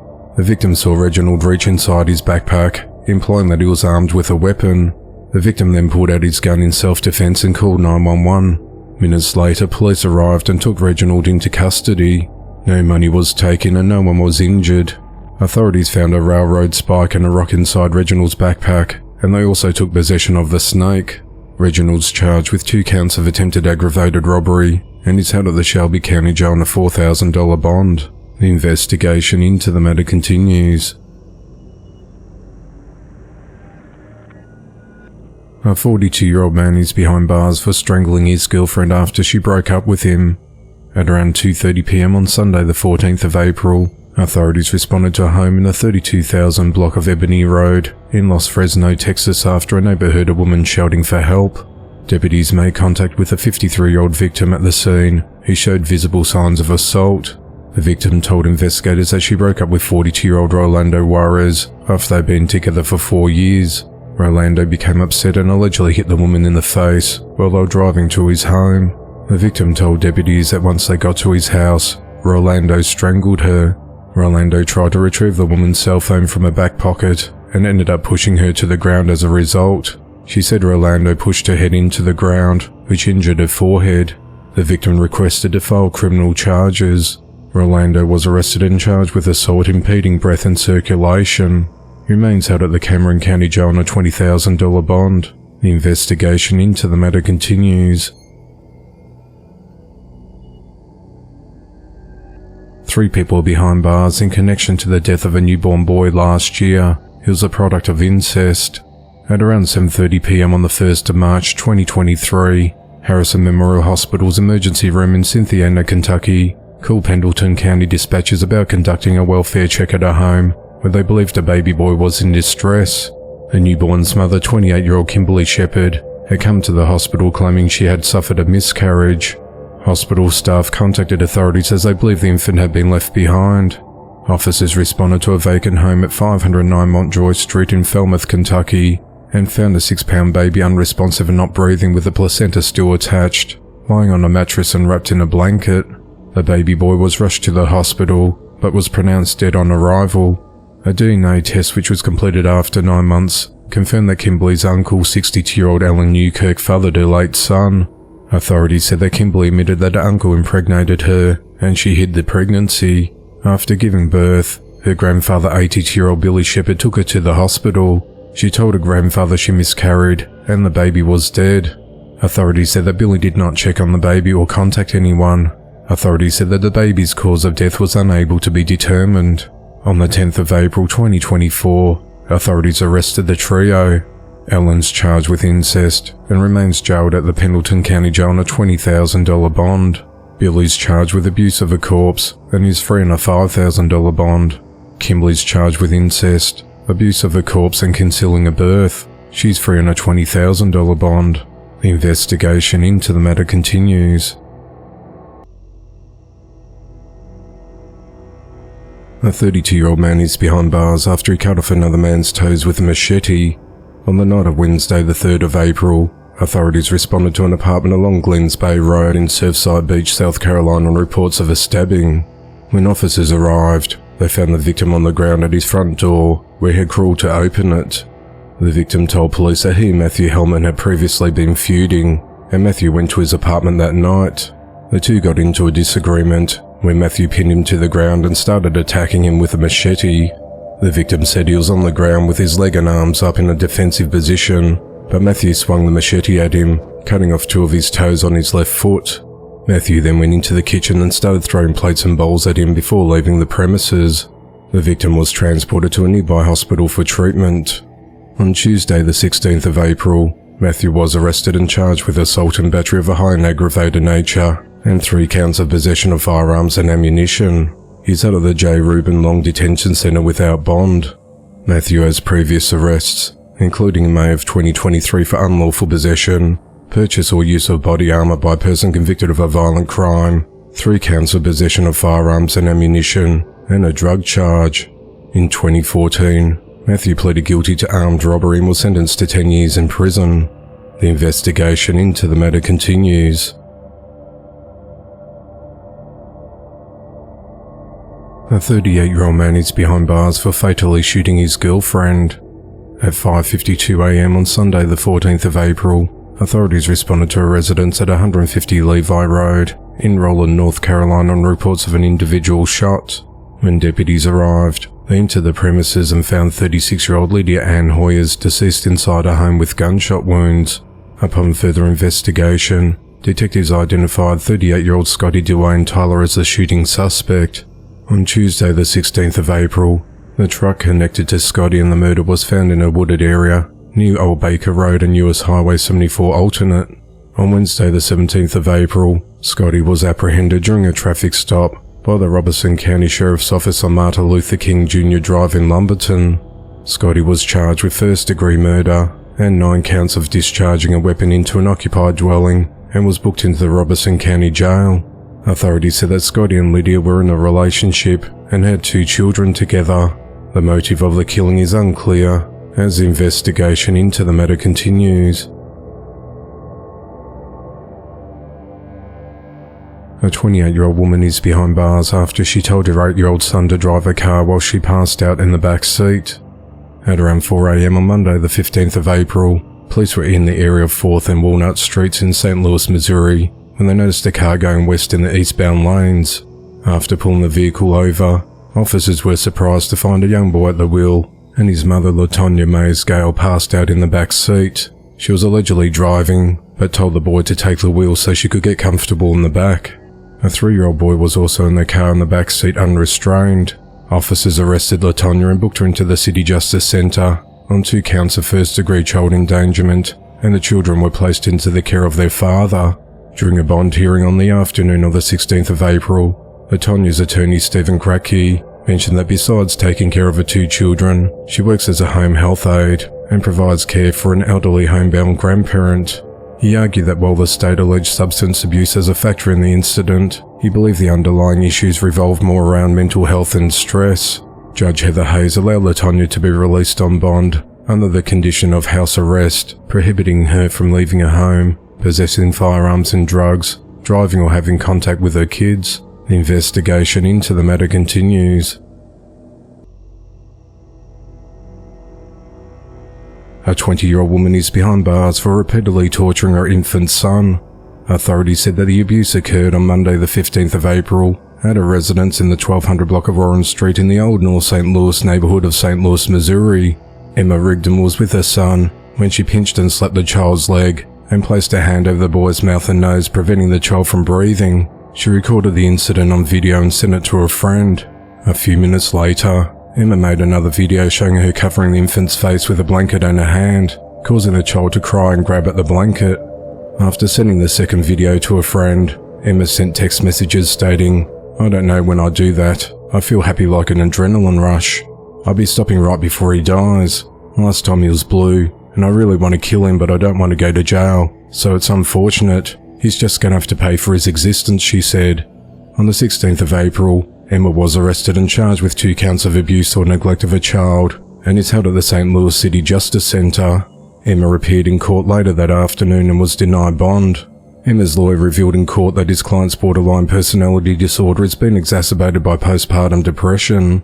Emma's son is under 6 months old, and there's an active restraining order against the victim's father, meaning the child will likely be placed in state custody. The investigation into the matter continues.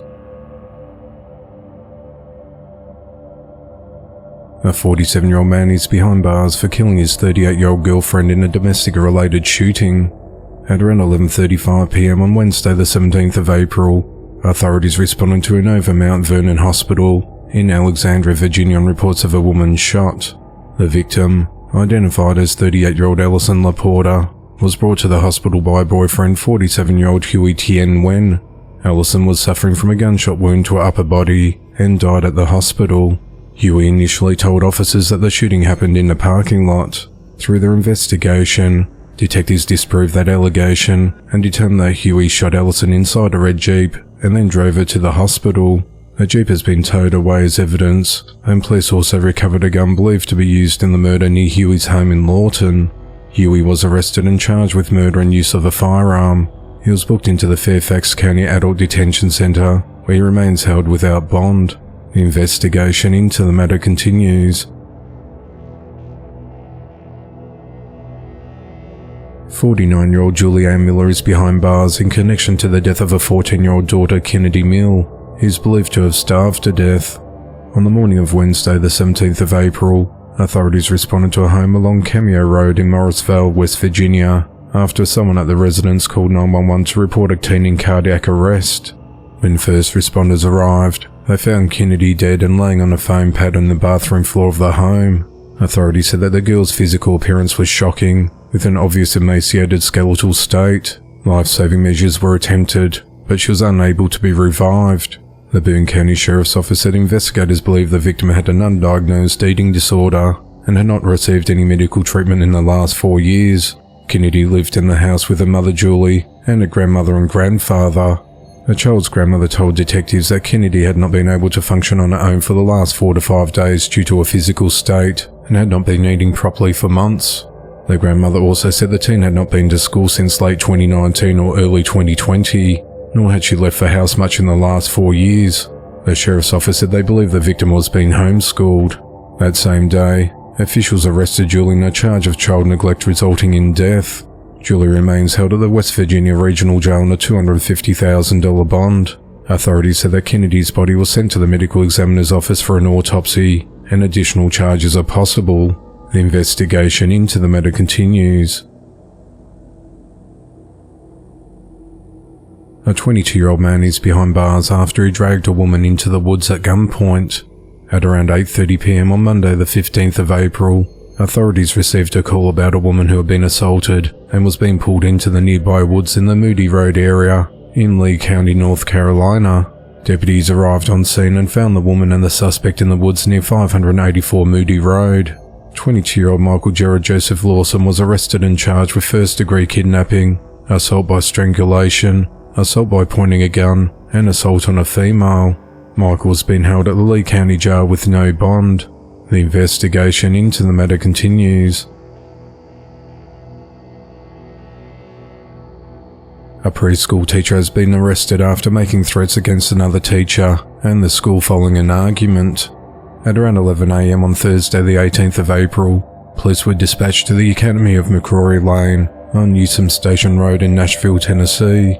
Authorities said they received a call about a teacher at the preschool, later identified as 29-year-old Shanika Cowart, who was threatening to pull a firearm on another teacher and students. When officers arrived at the school, they were met by an employee in the parking lot who confirmed the school was on lockdown, and Shanika was still in the classroom with another teacher and children. Using a surveillance camera, Metro Police reported officers were able to see inside the room, but they noticed Shanika had no visible weapons and was moving the children into a closet. School staff members confirmed this is consistent with their procedures. As other officers arrived, they moved down the hallway and could see inside the classroom. Shanika reportedly stepped out of the closet, following orders to come to the hallway, and was taken into custody without incident. Shanika told officers that she didn't have a firearm on her, but she said she had one in the driver's side door of her car, which was in the parking lot next to the building. Authorities interviewed employees who reported hearing Shanika making threatening statements about the school. The victim stated that she heard Shanika say that she was going to shoot up the school and that she keeps a gun on her. Another teacher corroborated hearing that threat. Another teacher stated she overheard Shanika saying things like, "When I start shooting, you better run." Shanika said she told her teacher she was going to shoot them in the kneecaps because it would not kill them. However, Shanika said she made that threat on the 10th of April, adding that she didn't make any threatening statements on Thursday the 18th of April, and that she knew she wouldn't leave her classroom to retrieve a gun. Officers said they found a loaded handgun hidden inside Shanika's small purse, which was on a hook in the classroom where she was found, and a second firearm in the driver's side door of her vehicle. Shanika was charged with assault, threat of mass violence at her school, and 2 counts of carrying a weapon onto school property. She was held at the Davison County Jail before being released on a $37,000 bond later that night. No additional information was immediately released.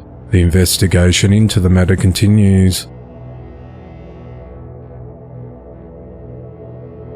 15-year-old Darren Fleming is behind bars after fatally shooting his 31-year-old cousin Barrington Moore.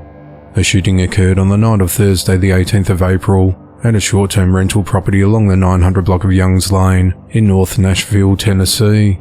The preliminary investigation shows Darren, who is on juvenile court probation, was at another teen's birthday party when his mother called him and told him to be home by 8 p.m, which was required by the terms of his probation. Shortly after 9 p.m, his cousin Barrington arrived at the party to take Darren home. Barrington found Darren hiding in a closet and a fight ensued. During the fight, the teenager pulled out a gun. Darren reportedly admitted to firing the pistol during the fight. Barrington was shot several times in the torso and was taken to the TriStar Skyline Medical Center, where he later died. Darren was booked into a juvenile detention center and is charged with criminal homicide. The investigation into the matter continues.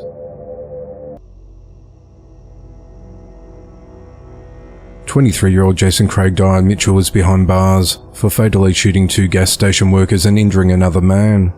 At around 12:30 a.m. on Saturday the 13th of April, authorities responded to a Chevron gas station at 1701 Northwest 54th Street in Miami, Florida, and found 3 victims shot. Investigators said there was an argument that took place inside the gas station when the suspect pulled out a gun and shot 3 people before running from the scene. The deceased victims were identified as 51-year-old Shahbaz Hussain and 42-year-old Shamoon Chakart. Medics rushed the third victim, 57-year-old Elijah Shorter, to Jackson Memorial Hospital in a critical condition. Witnesses said they saw Jason inside the store when Shamoon confronted him for shoplifting. At this moment, the two began to argue while Shahbaz and Elijah were near them. As the dispute escalated, Jason pulled out a gun and shot all 3 men before fleeing the gas station.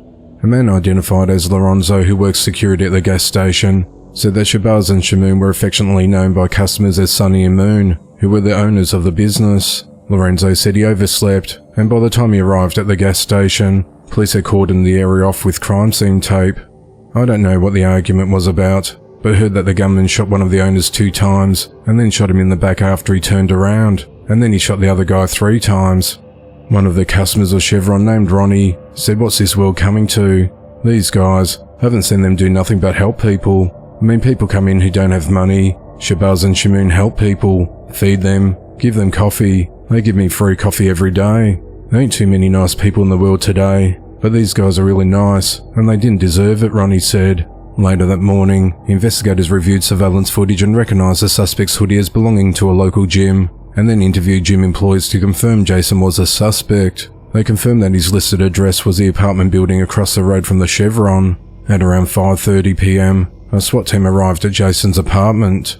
They found the gun believed to be used in the fatal shooting in a fanny pack and took him into custody, and he refused to talk to detectives. He's charged with 2 counts of murder and 1 count of attempted murder, and is held at the Turner Guilford Correctional Centre. He appeared in bond court on Monday the 15th of April, where Judge Mindy Glazer ordered Jason to be held without bond. Jason has a criminal history.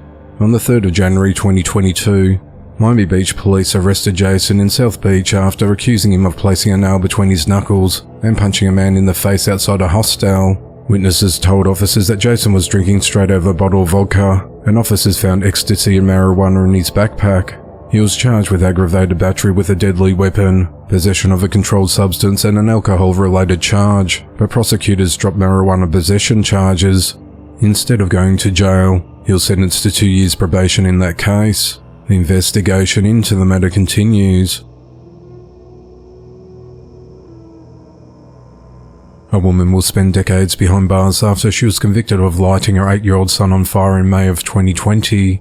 On Friday the 12th of April 2024, 31-year-old Kimberly Toddler was sentenced to 30 years in prison and suspended all but 25 years to serve and 5 years of supervised probation upon release.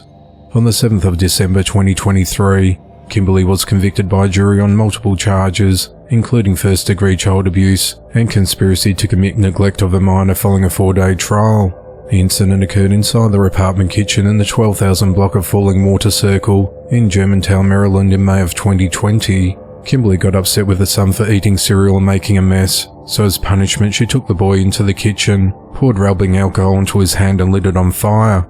The fire spread out of control, eventually engulfing the boy from his torso to his head. Kimberly's wife and co-defendant Therese Norgrass Tyler and her younger sister were present, as well as the couple's 5 other children. The 5 other children, all younger than the boy, were in their bedroom when the fire was ignited. Kimberly and Therese threw the victim in the shower after he caught on fire. The boy suffered 3rd-degree burns on both sides of his upper arms, chest and neck, and 1st and 2nd-degree burns to his face and other areas of his upper body. In total, 25% of his body surface was burned. Kimberly also sustained injuries from the flames. Rather than take her child to the hospital, Kimberly called her parents Timble Tyler and Lisa Jones, who also became co-defendants for their role in the abuse. "You can't hide this," Kimble told Kimberly in fear that she'll try to cover the crime. Kimberly and her father went to the store to buy bandages and burn cream, and went back to the apartment where Kimble wrapped the 8-year-old up in gauze. The boy was then sent to live with his grandparents in Howard County, Maryland, where he stayed for about 2 weeks with no medical attention. Officials said that Kimberly only visited the boy 1 time in person during those 2 weeks, and often had people over at her apartment smoking and drinking. When asked about the 8-year-old, she told people that he was visiting his grandparents. Kimble video called Kimberly constantly to show the heavily bandaged young boy in debilitating pain, grimacing as he struggled to stand up on his own. He urged Kimberly to call for medical treatment, but she ignored these requests and continued her daily life. Kimble eventually took the boy back to his mother's apartment and again asked her to take him to the hospital, but she refused. Finally, on the 30th of May 2020, Kimble picked up his grandson from the apartment and drove him to the Children's National Medical Center. When the child got to the hospital, staff reported that he was screaming and crying in pain.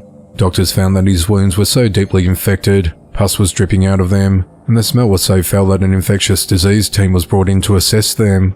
They said that his scars were so thick and shrunken in some areas that it limited his joint mobility. Hospital staff alerted Montgomery County Police about the suspected abuse, and an investigation began. When police interviewed Kimberly, she claimed that she was frying chicken and left it unattended when the little boy came over and spilled the hot grease on himself. She even went so far as to draw a picture for the police to show how small the kitchen is and how this could be plausible. Police didn't buy the story, and Kimberly, her wife and father were all charged. Since the 30th of May 2020, the boy has undergone approximately 20 surgeries for skin grafts and will likely remain scarred for the rest of his life.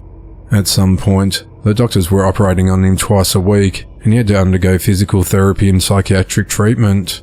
In addition to burning a child, detectives discovered that Kimberly had been investigated by Child Welfare Services in 2019 for physical abuse, and they learnt that there are other instances where Kimberly would purposely humiliate the victim in front of other children and at school.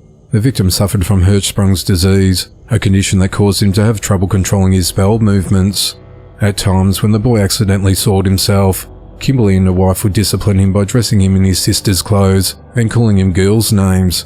When the boy had an accident before school, the women would not allow him to shower and make him to go to school in soiled clothes. Investigators said they would also send the victim to school in diapers that were also too tight on him. Kimberly would also discipline the victim by giving him unnecessary enemas. On one occasion, the victim tried to remove the enema himself and received a spanking.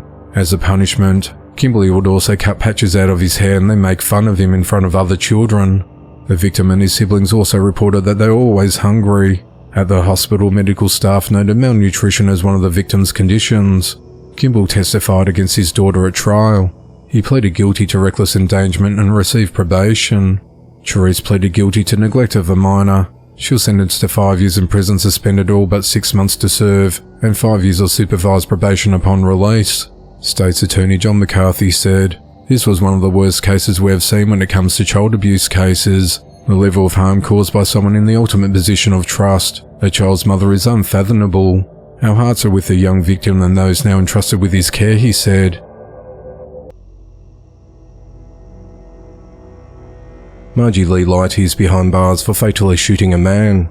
At around 8:30 p.m. on Sunday the 21st of April, authorities responded to a distress call at a residence at 414 Logan Avenue in Hartsville, South Carolina. When officers arrived, they found a man shot inside the home and attempted life-saving measures before medics arrived. The man was transported to Carolina Pines Hospital where he later died. The victim was identified as 57-year-old Anthony Hudson.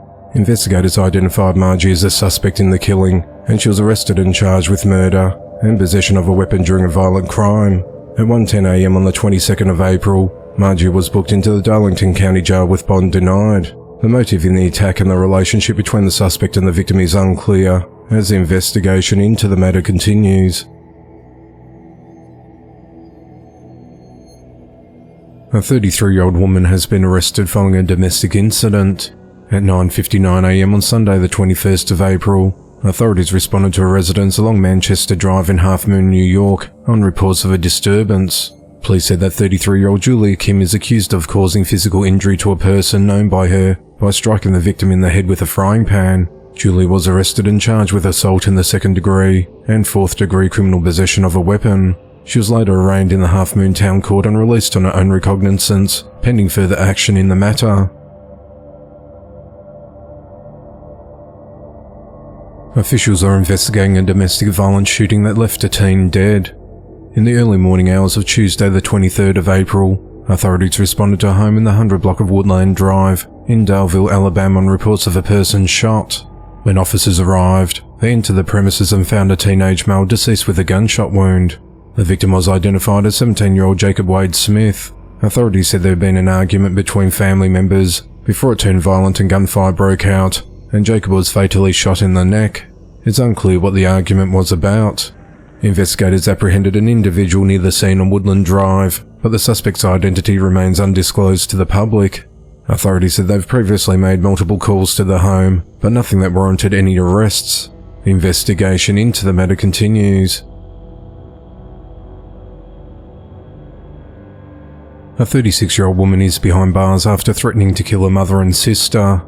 On the 22nd of April, Tiffany Ann Garcia, who occasionally resides at her mother's house in San Antonio, Texas, became involved in an argument with her mother after returning home from a barbecue. The argument escalated, and Tiffany pushed her mother. Her sister intervened and tried to calm the situation. However, Tiffany grabbed a knife and threatened both her mother and sister. Tiffany demanded money from her sister, who said it was on the floor. Tiffany put the knife down momentarily before resuming the argument and threatening her sister again. Fearing for her safety, her sister called 911. Tiffany fled the scene on foot before police arrived. She was promptly located and arrested on a charge of aggravated assault with a deadly weapon. She was booked into the Bexar County Jail on a $75,000 bond. The investigation into the matter continues.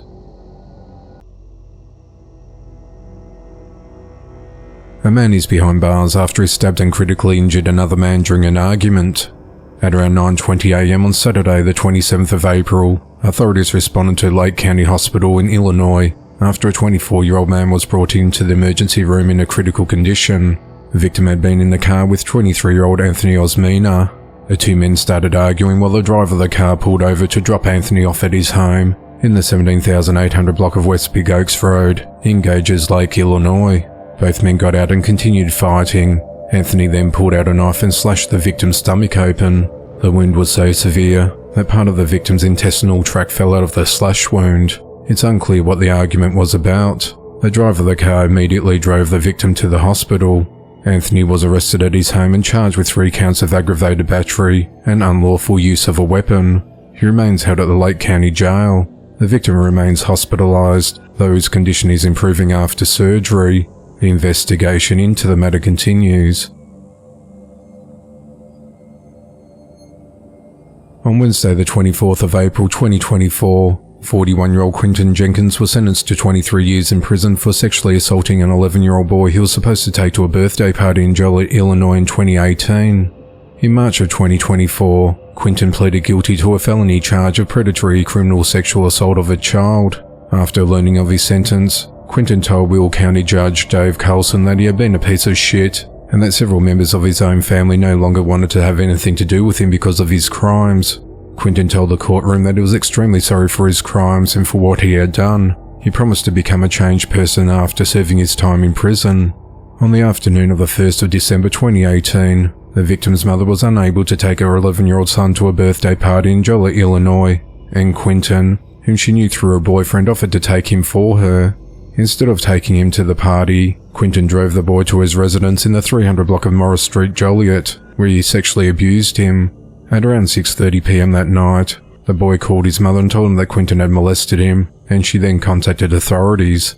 Later that night, detectives traced Quentin to his home and he was arrested. The boy was transported to Present St. Joseph Medical Center. Will County State's Attorney Jim Glasgow said, "What should have been a fun afternoon at a birthday party turned into a life-altering nightmare for this young boy because of the horrific sexual assault by this serial child predator with a history of taking advantage of young children. This case demonstrates that boys as well as girls are all too often the victims of sexual abuse. Sadly, many times children keep silent about the abuse because they fully don't understand it, are afraid of the abuser, or feel ashamed about something that was in no way their fault. This boy should be commended for his courage in speaking up about the abuse," he said. Quentin will serve 85% of his sentence and has received 1,971 days of credit for time already served. He'll be required to register as a sex offender for the rest of his life, and 3 years to the rest of his life for mandatory supervised release. Quentin has previously served 10 years in prison after being convicted of sexual abuse in 2 cases involving minors in Iowa. A 34-year-old former sheriff's deputy has been convicted of raping an intoxicated driver he arrested last year. On Tuesday the 23rd of April 2024, Michael Martinez pleaded guilty to violating the civil rights of a female arrestee by sexually assaulting her and obstructing justice after trying to destroy recorded footage of the assault. Michael faces a maximum of 10 years in prison and up to 3 years of supervised release. He'll be sentenced at a later date. On the 30th of April 2023, Michael, who was a deputy for the Dona Ana County Sheriff's Office in New Mexico at the time, responded to a vehicle accident and arrested a woman for allegedly driving under the influence and reckless driving.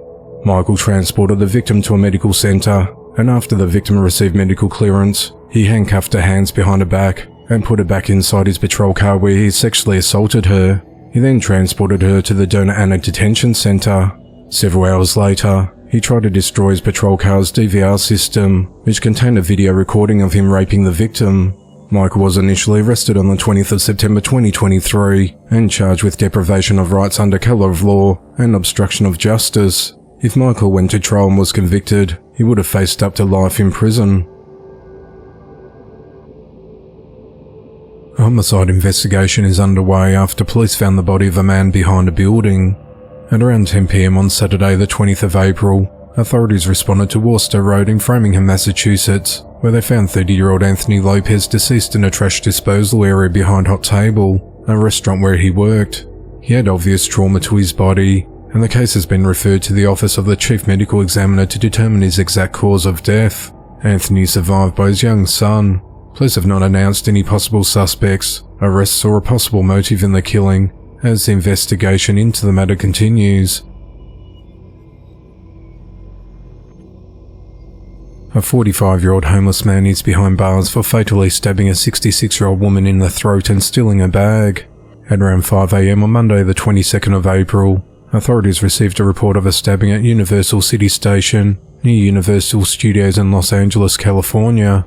Investigators said that the suspect, later identified as 45-year-old Elliot Nelden, attacked 66-year-old Myrna Rouse on a train using 2 small kitchen knives to stab the woman in the neck and then grabbed a bag she was holding.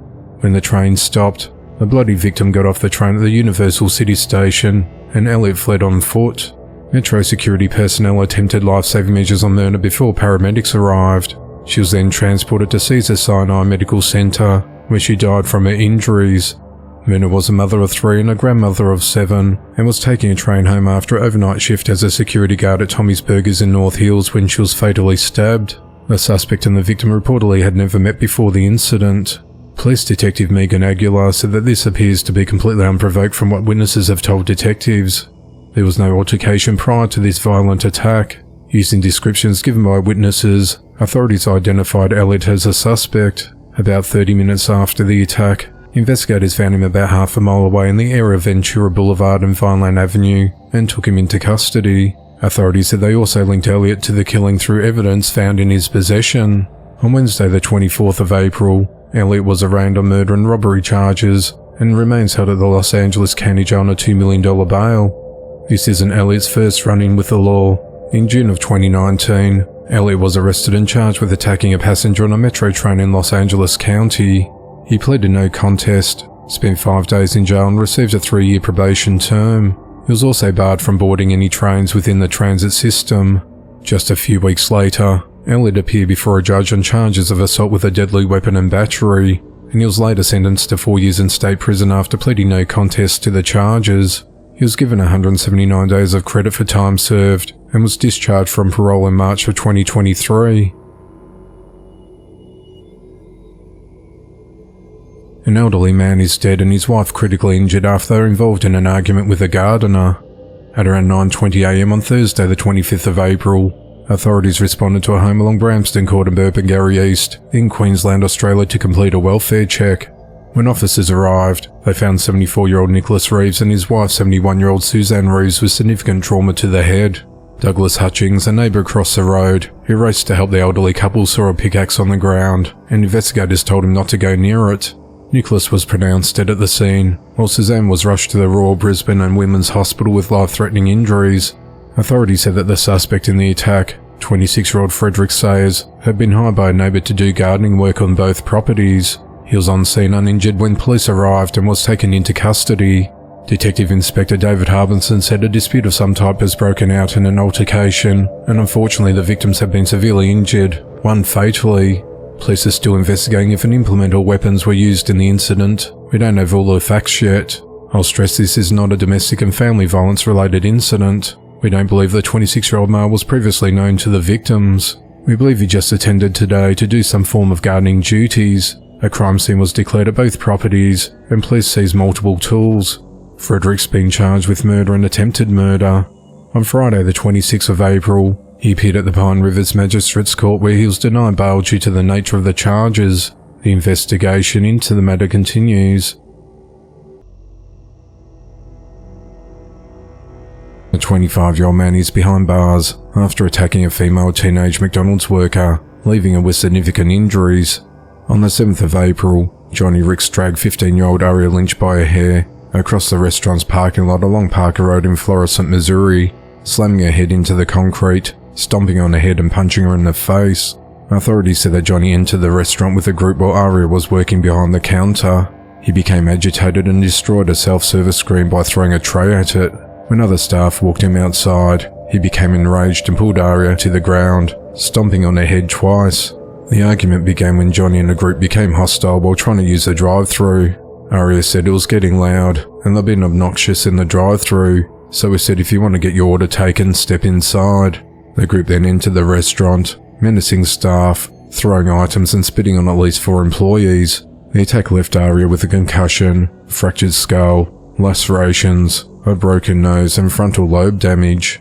She was treated and released from hospital after undergoing surgery. Johnny was arrested and charged with assault and property damage. He He remains held at the St. Louis Justice Center on a $150,000 cash-only bond. The investigation into the matter continues. An elderly woman is behind bars after she robbed a bank. On Friday the 19th of April, 74-year-old Ann May walked into the All Group Financial Credit Union on Creekside Drive in Hamilton, Ohio with a gun and demanded money from employees, and left the scene in a 2014 Hyundai Elantra and was later found at her home a few miles away on Parrish Avenue in Hamilton. Ann admitted to robbing the bank as officers took her into custody. Authorities said that Ann did not have a prior criminal history. She was booked into the Butler County Jail on charges of aggravated robbery with a firearm and tampering with evidence. The investigation into the matter continues. The parents of 5-week-old twin girls who were beaten to death last year have been arrested. 21-year-old Angelina Belinda Cauldron and 21-year-old Fernanda Vega both faced 2 charges of injury to a child's serious bodily injury. At 11:08 a.m. on the 4th of October 2023, authorities responded to a home at 2107 Linden Creek Lane in Houston, Texas, after receiving a call regarding 2 infants who were found unresponsive. Fernando told dispatch that he found them in the crib motionless and not breathing. While on the phone, he was given instructions on how to perform CPR, but he was unsuccessful. Medics and police arrived, but were also unable to revive the infants. Police said that they found the deceased infants laying on a sofa with discolored skin and multiple bruises. During an interview with police, Fernando said that the twins were fussy throughout the night and he put them in the bassinet where they had fallen asleep. Angelina said that she saw the babies that morning, but didn't wake them up because she was on her way to work. Fernando told investigators that he left the girls sleeping in their grandmother's care at their home at 10:30 a.m. while he took Angelina to work, only to find the babies unresponsive when he got back home. He then called Angelina stating that the kids weren't waking up and they're not doing nothing before calling 911. An autopsy determined that the children died from blunt force trauma. Their children had multiple fractures throughout their bodies and head. Both had suffered brain injuries and were also dehydrated and malnourished. Doctors determined that the injuries were likely caused from 3 separate incidents due to a mix of new and old injuries, possibly being weeks old. Authorities said that the twins, who were born prematurely, hadn't received checkups since being released from the hospital. Angelina told police that the twins had been sick, but they did not seek medical care. On Friday the 19th of April, Angelina and Fernando were identified as the suspects in the twins' deaths and were arrested without incident. They remain held at the Harris County Jail on $750,000 bonds. The investigation into the matter continues. Authorities are investigating a murder-suicide which left multiple people dead and another injured. At around 12:20 a.m. on Saturday the 20th of April, authorities responded to 249 Miami Avenue in Weirton, West Virginia in reference to a shooting inside a home.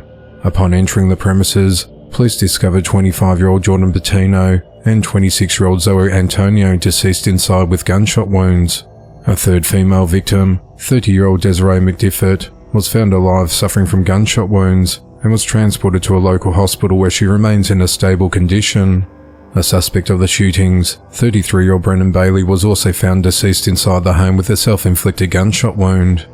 Authorities said that there were 4 juveniles inside the house at the time who were safe and unharmed.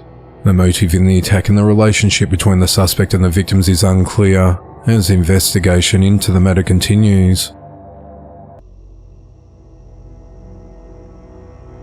Authorities are investigating an apparent murder-suicide involving 2 juveniles.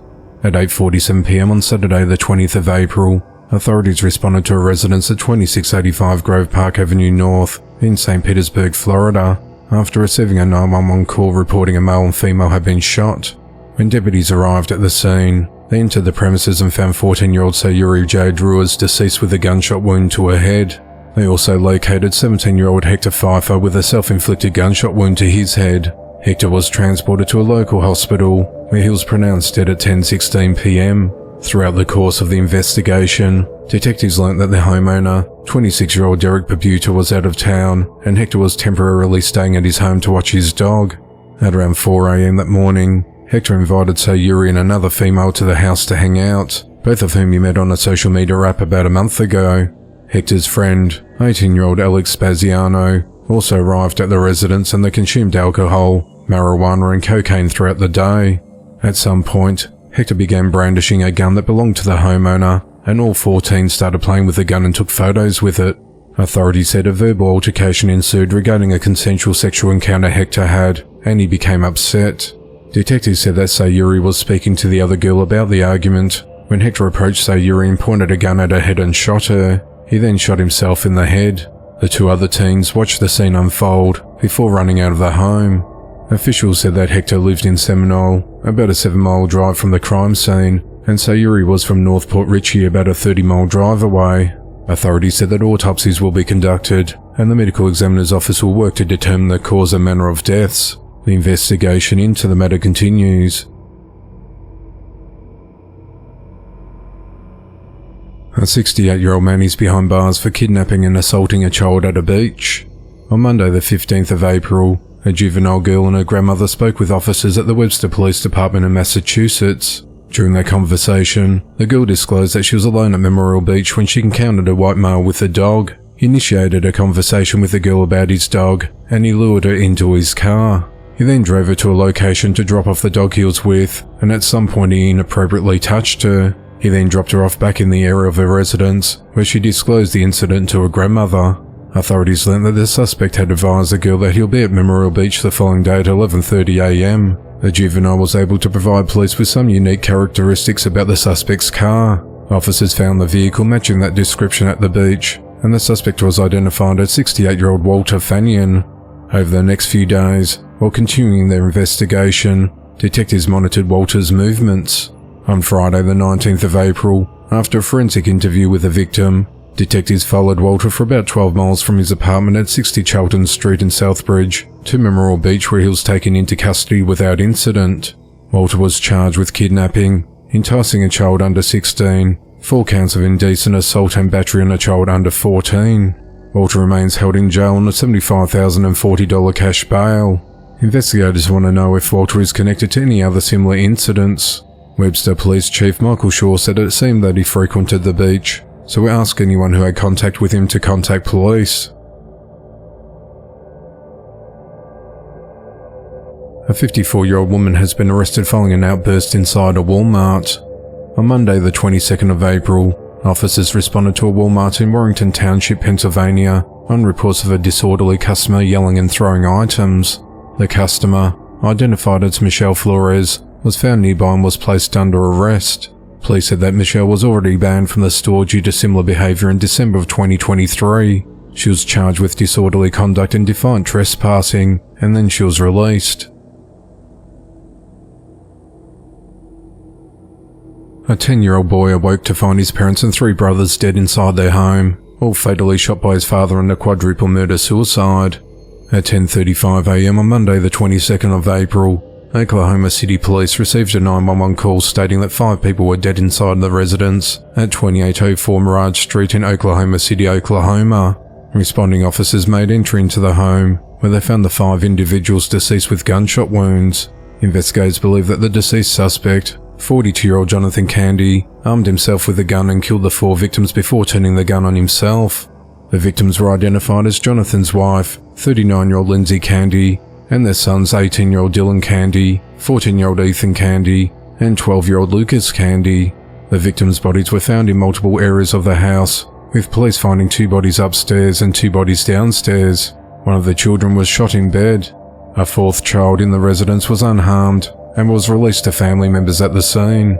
Oklahoma City Police Sergeant Gary Knight said that the shooting began after an argument between the parents late Sunday night or early Monday morning. At some point, Jonathan armed himself with a gun and shot his wife multiple times, killing her. At that point, he systematically went through the home shooting and killing the children.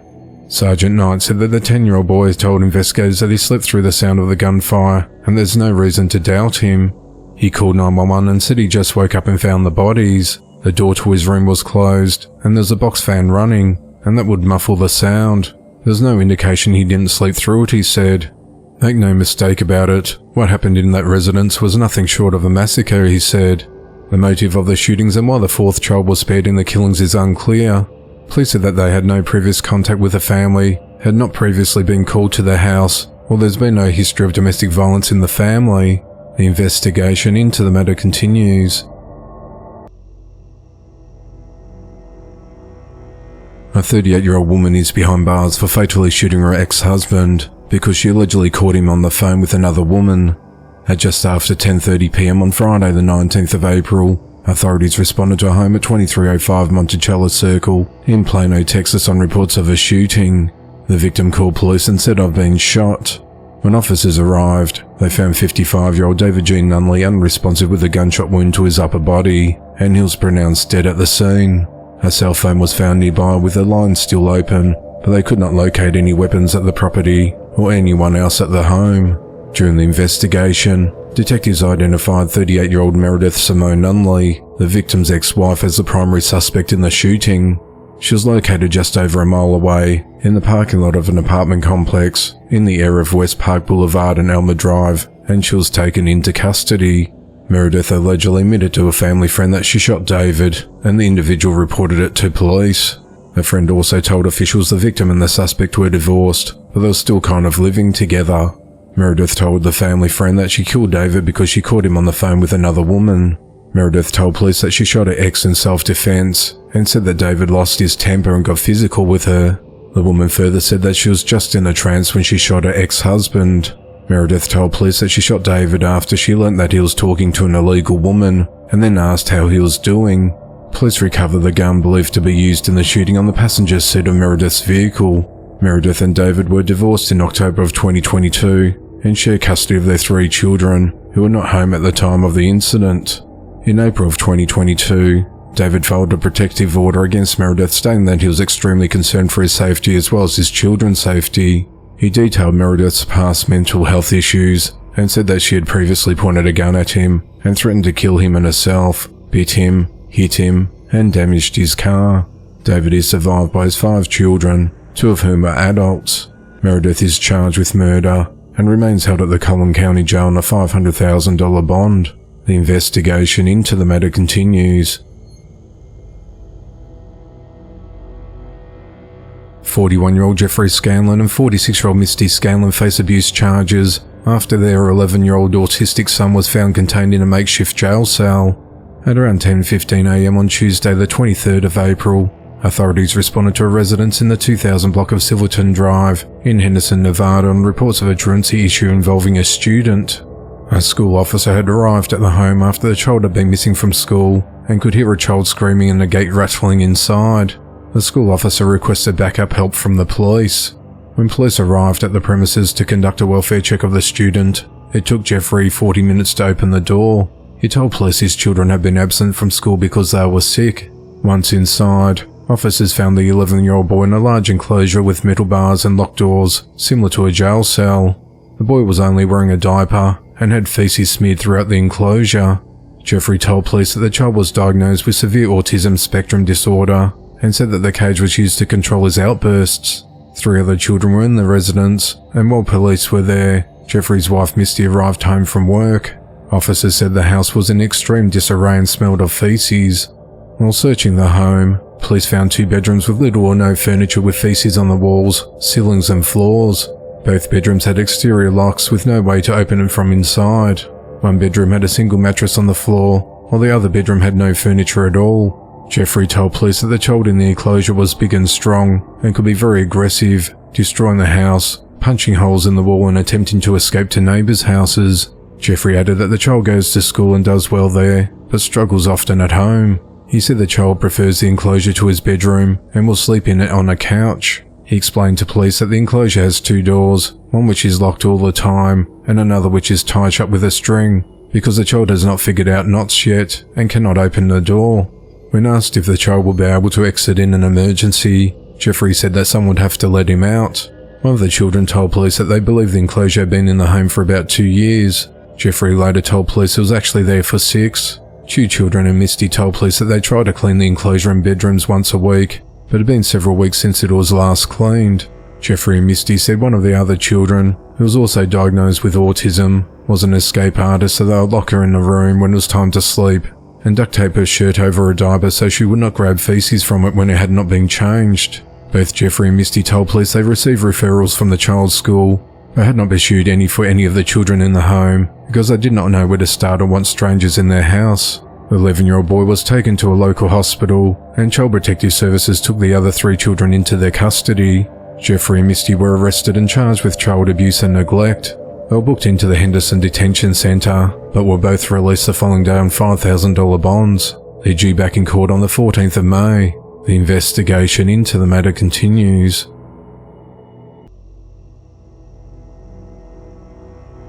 A man has been arrested after making multiple trips to a Starbucks drive-thru while completely nude. A Starbucks employee at the Broken Arrow, Oklahoma store at 2050 West Kenosha Street said that at 6 a.m. on the 30th of March, Michael Billingsley was making his way through a drive-thru and hopped out of his car naked while waiting for his large iced Americano. A week later at 6 a.m. on the 6th of April, he showed up again. This time the manager noticed Michael was watching porn as he drove while fully exposed. On the 9th of April, police presented the victim and the manager a lineup of photos. They positively identified Michael as a suspect. That same day, Michael went to Broken Arrow Police Station for an interview.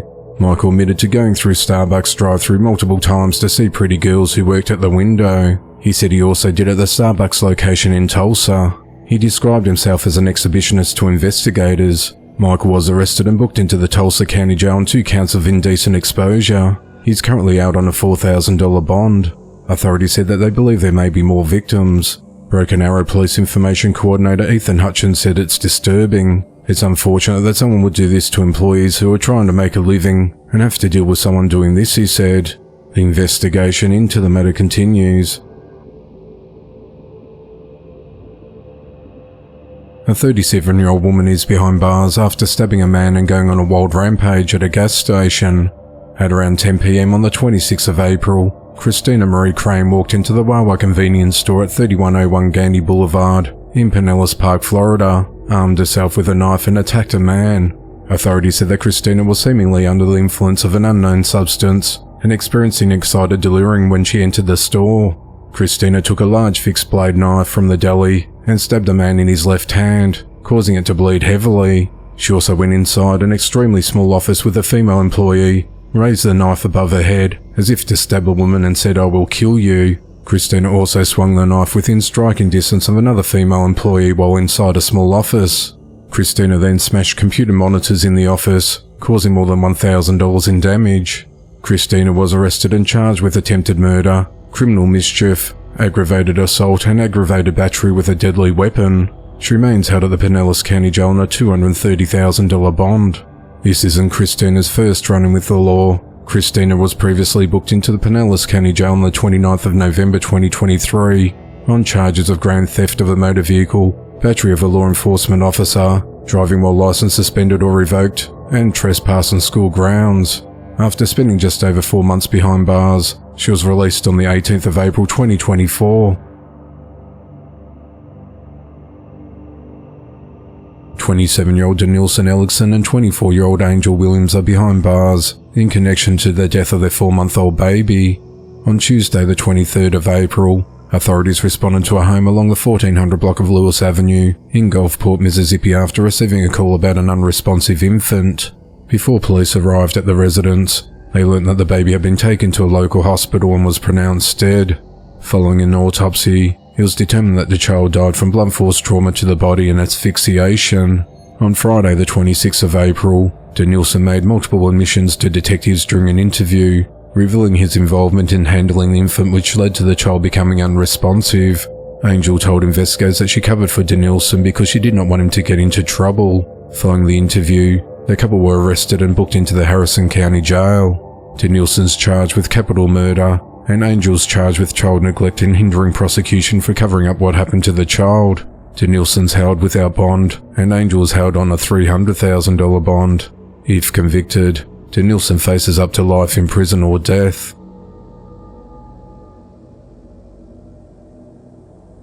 A 17-year-old boy is behind bars after he killed a 15-year-old cheerleader and injured 3 others in a shooting at a party after a high school prom. At around 12:25 a.m. on Sunday the 28th of April, authorities responded to the 300 block of East Pine Street in Fitzgerald, Georgia on reports of shots fired. When officers arrived on scene, they found 15-year-old Chayelle Polk unresponsive with a gunshot wound. She was transported to Dormany Medical Center, where she was pronounced dead. 3 other teens were injured during the shooting. A 19-year-old female and a 15-year-old male were released from the hospital. A 14-year-old student was shot in the arm and was undergoing surgery on Monday the 29th of April. During the investigation, authorities identified 17-year-old Shannon Brown as a shooting suspect, and he was arrested. He's charged with 1 count of felony murder, 3 counts of aggravated assault, and possession of a firearm during the commission of a felony. Under Georgia criminal law, 17-year-olds are charged as adults. The motive in the attack is unclear, as the investigation into the matter continues. 25-year-old Hunter Allen Smalley is behind bars for beating his 9-month-old infant son to death. On the afternoon of the 10th of April, authorities responded to a residence in Newcastle, Oklahoma, on reports of an unresponsive baby. When officers arrived, they found an infant solely in Hunter's care and quickly transported the child to a local hospital to be evaluated and treated. Medical staff determined the boy suffered an internal brain bleed and massive hemorrhaging behind the eyes. On the 11th of April, the Newcastle Police Department requested the help of the Oklahoma State Bureau of Investigation special agents to investigate potential child abuse, and the agents spoke with Hunter. On the 12th of April, the boy succumbed to his injuries. Based on the information gathered during the investigation, officials arrested Hunter on the evening of the 15th of April and booked him into the McLean County Jail on a charge of first-degree murder. Hunter has a previous history of abuse with the child's mother. In January of 2023, he was arrested for domestic assault and battery against her while she was pregnant with their son. He pleaded guilty to hitting her with pieces of a door that he had broken during a fight while drunk. Hunter was sentenced to 13 months of probation, with that term ending on the 1st of July 2024. As part of his probation, he was not allowed to break any laws, but his arrest violated those conditions. Hunter appeared in court for his arraignment on the 25th of April, and his bond was set at $5 million. He must not contact the victim's family, and if he posts bond, he would have to wear an ankle monitor and can't access any weapons. The investigation into the matter continues. 8 law enforcement officers have been shot, 4 of them fatally while they served a warrant at a house. The suspect was also killed. At around 1:30 p.m. on Monday the 29th of April, the U.S. Marshals Fugitive Task Force attempted to serve a warrant for the arrest of 39-year-old Terry Clark Hughes at a residence at 5525 Galway Avenue in Charlotte, North Carolina. He was wanted in Lincoln County for possession of a firearm by a felon and felony flee to elude arrest. When officers approached the home, they were met by gunfire. Officers returned gunfire and struck Terry, who was pronounced dead in the front yard of the residence. Authorities said that as they set up a perimeter around the residence, Terry opened fire with an AR-15 style rifle from the second-story window, striking 8 officers, including officers from the Charlotte-Mecklenburg Police Department who were called in as backup. Terry then jumped out of the second-story window and onto an awning, and police shot and killed him.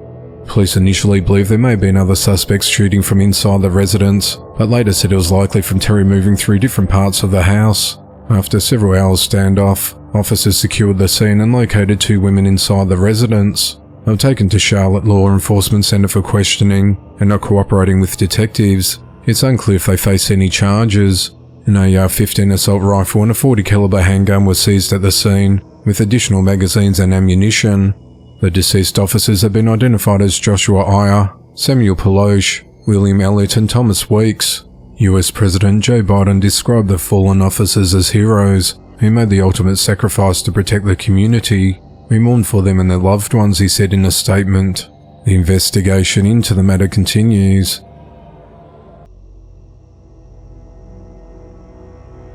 A 50-year-old man is behind bars after trying to kidnap 2 girls that were on their way to school.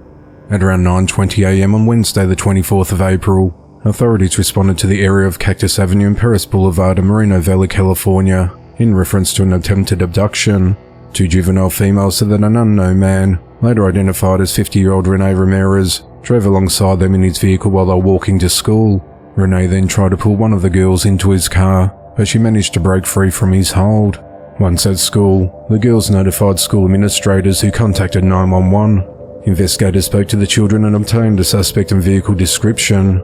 At around 10:45 a.m., investigators found the suspect in his vehicle less than a mile away from the initial crime scene, in the area of Mr. and Searson Drives, just meters away from the Ramona Elementary School. He was arrested and charged with attempted kidnapping and annoying and molesting children. He remains held at the Riverside County Jail on a $1 million bond. The investigation into the matter continues.